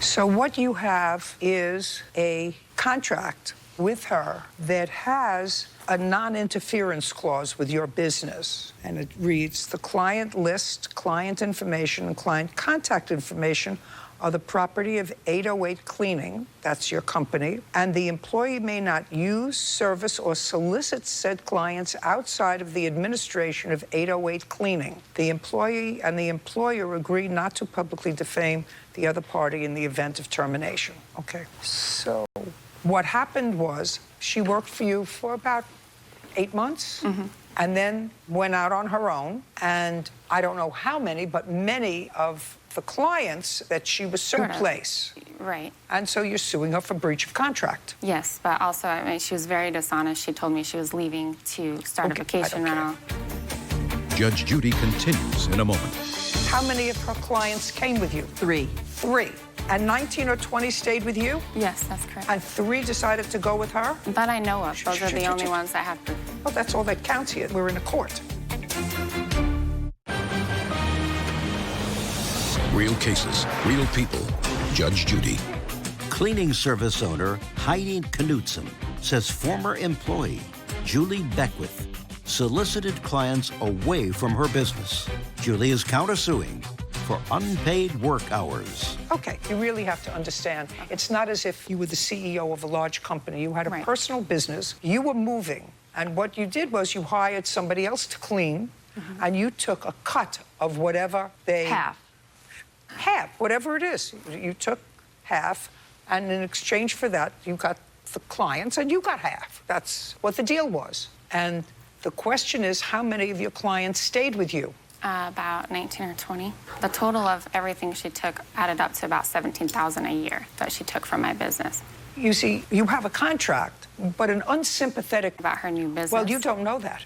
You don't have a witness here to tell you. I do know that. I have text messages. Oh, I'd like to see. Okay. If you have text messages that while she was still working for you, she was soliciting these clients to come to work for her, your case is rock solid. I have a witness also. Great. You may have, but how many of her clients came with you? A number. A few. Not a number. 3. 3. And 19 or 20 stayed with you? Yes, that's correct. And 3 decided to go with her? That I know of. Those are the only ones that have proof. Well, that's all that counts here. We're in a court. Right. You understand you're in an unsympathetic position for me. Now show me proof that she was soliciting the 3 clients she took from you while she was working for you. She's not allowed to do that. And that's not what she said she did. She admitted that she did it, Your Honor. You said you had text messages. I'd like to see it. Got a little scrambled. This is the one from actually the client here, Adrian. I'd like to see it. When did you terminate your business? April 30th? I gave her a 2-week notice on April 16th, and 4/16. my last day was the April 30th. It's dated May 1st. Yes. After she left your employment. However, if you... I'm going to read it. Okay. It's dated May 1st, after she left your employment. Yes, it is, ma'am. Okay, this is a very easy. She says, I sent this to you on Monday. This is Wednesday. I understand that Julie, so 2 days before she left, but she had given you notice, I understand that Julie is leaving, and we will be getting a new person with your company. So she told them clearly that she was leaving, and a new person would be coming from your company. That's not unreasonable. So far she didn't break anything. She said, goodbye, I will not be coming back. You'll be getting a new person from the company. I'd really like to stay with Julie, as she has come to know our home, a dog, and us so well. I hope you understand, and thank you for introducing us. Please accept this as my notification that we'll be ending services with your company effective this week. Again, thank you for supporting our housekeeping needs, and I wish you much success in the future. That's you. Correct. What's wrong with that? It shows that she was telling everybody about her new cleaning business prior to when No. That's not what this says at all. Judge Judy continues in a moment. I live in Hawaii, and you live in Utah, and I don't want you to pick somebody out because I could pick some stranger out to come and clean my house. I mean, don't you understand the logistics of it? Real cases, real people. Judge Judy. Clean former employee Julie Beckwith solicited clients away from her business. Julie is countersuing for unpaid work hours. Okay, I still haven't heard that she breached the contract. She's servicing the clients that were on my client list. She can service them. She's not allowed to solicit them. It's a free country. They can say, I don't want you to be my cleaning service anymore. I live in Hawaii, and you live in Utah, and I don't want you to pick somebody out because I could pick some stranger out to come and clean my house. I mean, don't you understand the logistics of it? Are you licensed and bonded? I am. Okay. You are Adrian. Yes. Last name? Stofko. You live in Hawaii? Correct. How long had the plaintiff been servicing your home? I would say it's been at least a year, if not more. Was the plaintiff the person who came? No. There was maybe 2 to 3 different people before Julie began cleaning. And I would like you to tell me the conversation you had with her in April. Must have been in April, sometime in April. I travel for work quite frequently, so it's often that I need to coordinate the time that someone will be coming to the home. And in case I'm not there, my husband would need to let them in. And so I had asked her what time next week would she be coming, and she let me know at that point she would not be coming anymore. I asked her, are you moving off the island? Where are you going? And she responded and let me know that she was starting her own company. And to that, I asked her if she would be willing to continue cleaning for us because, again, we really had grown to trust her. I leave the house sometimes when she's cleaning. And because we had kind of several different folks and we finally had someone consistent that we trusted, I asked her if she'd be willing to continue servicing our home with her new business. Okay, well, that is somewhat different actually, than what you wrote in this text. That's a solicitation. That's not saying you will be getting someone from the company to come and service you. And of course, you can have a conversation with her. You can say, can I have your contact information? You probably already had her contact information, so you were free to call her. But what you just testified to is that she said to you, I'm leaving, I'm starting my own company, and that you're not allowed to do, Ms. Beckwith. Judge Judy continues in a moment. Want justice? Go to judgejudy.com. Like us on Facebook and follow us on Twitter. How many clients do you have? 3 that you took from her? How many clients do you have altogether now? I have about 7. Okay. How much do you pay her? I pay her once a week. Extras, it can go up to $170 a week. And a reasonable period of time for a non-compete. I would say, well, it's not in here, is a year. And in a year, you pay her at least $5,000 if you're paying her $130 a week. Correct. Sometimes more. Well, my limit is $5,000, and that's what you're entitled to. Judgment for the plaintiff. We're done. Thank you. Thank you. What about my countersuit? For? Overtime hours. She hired me as an employee. Goodbye. And paid me as a contractor. Please excuse me, step out. Judge Judy continues in a moment. And on the next Judge Judy. I didn't steal her clients. Her clients decided to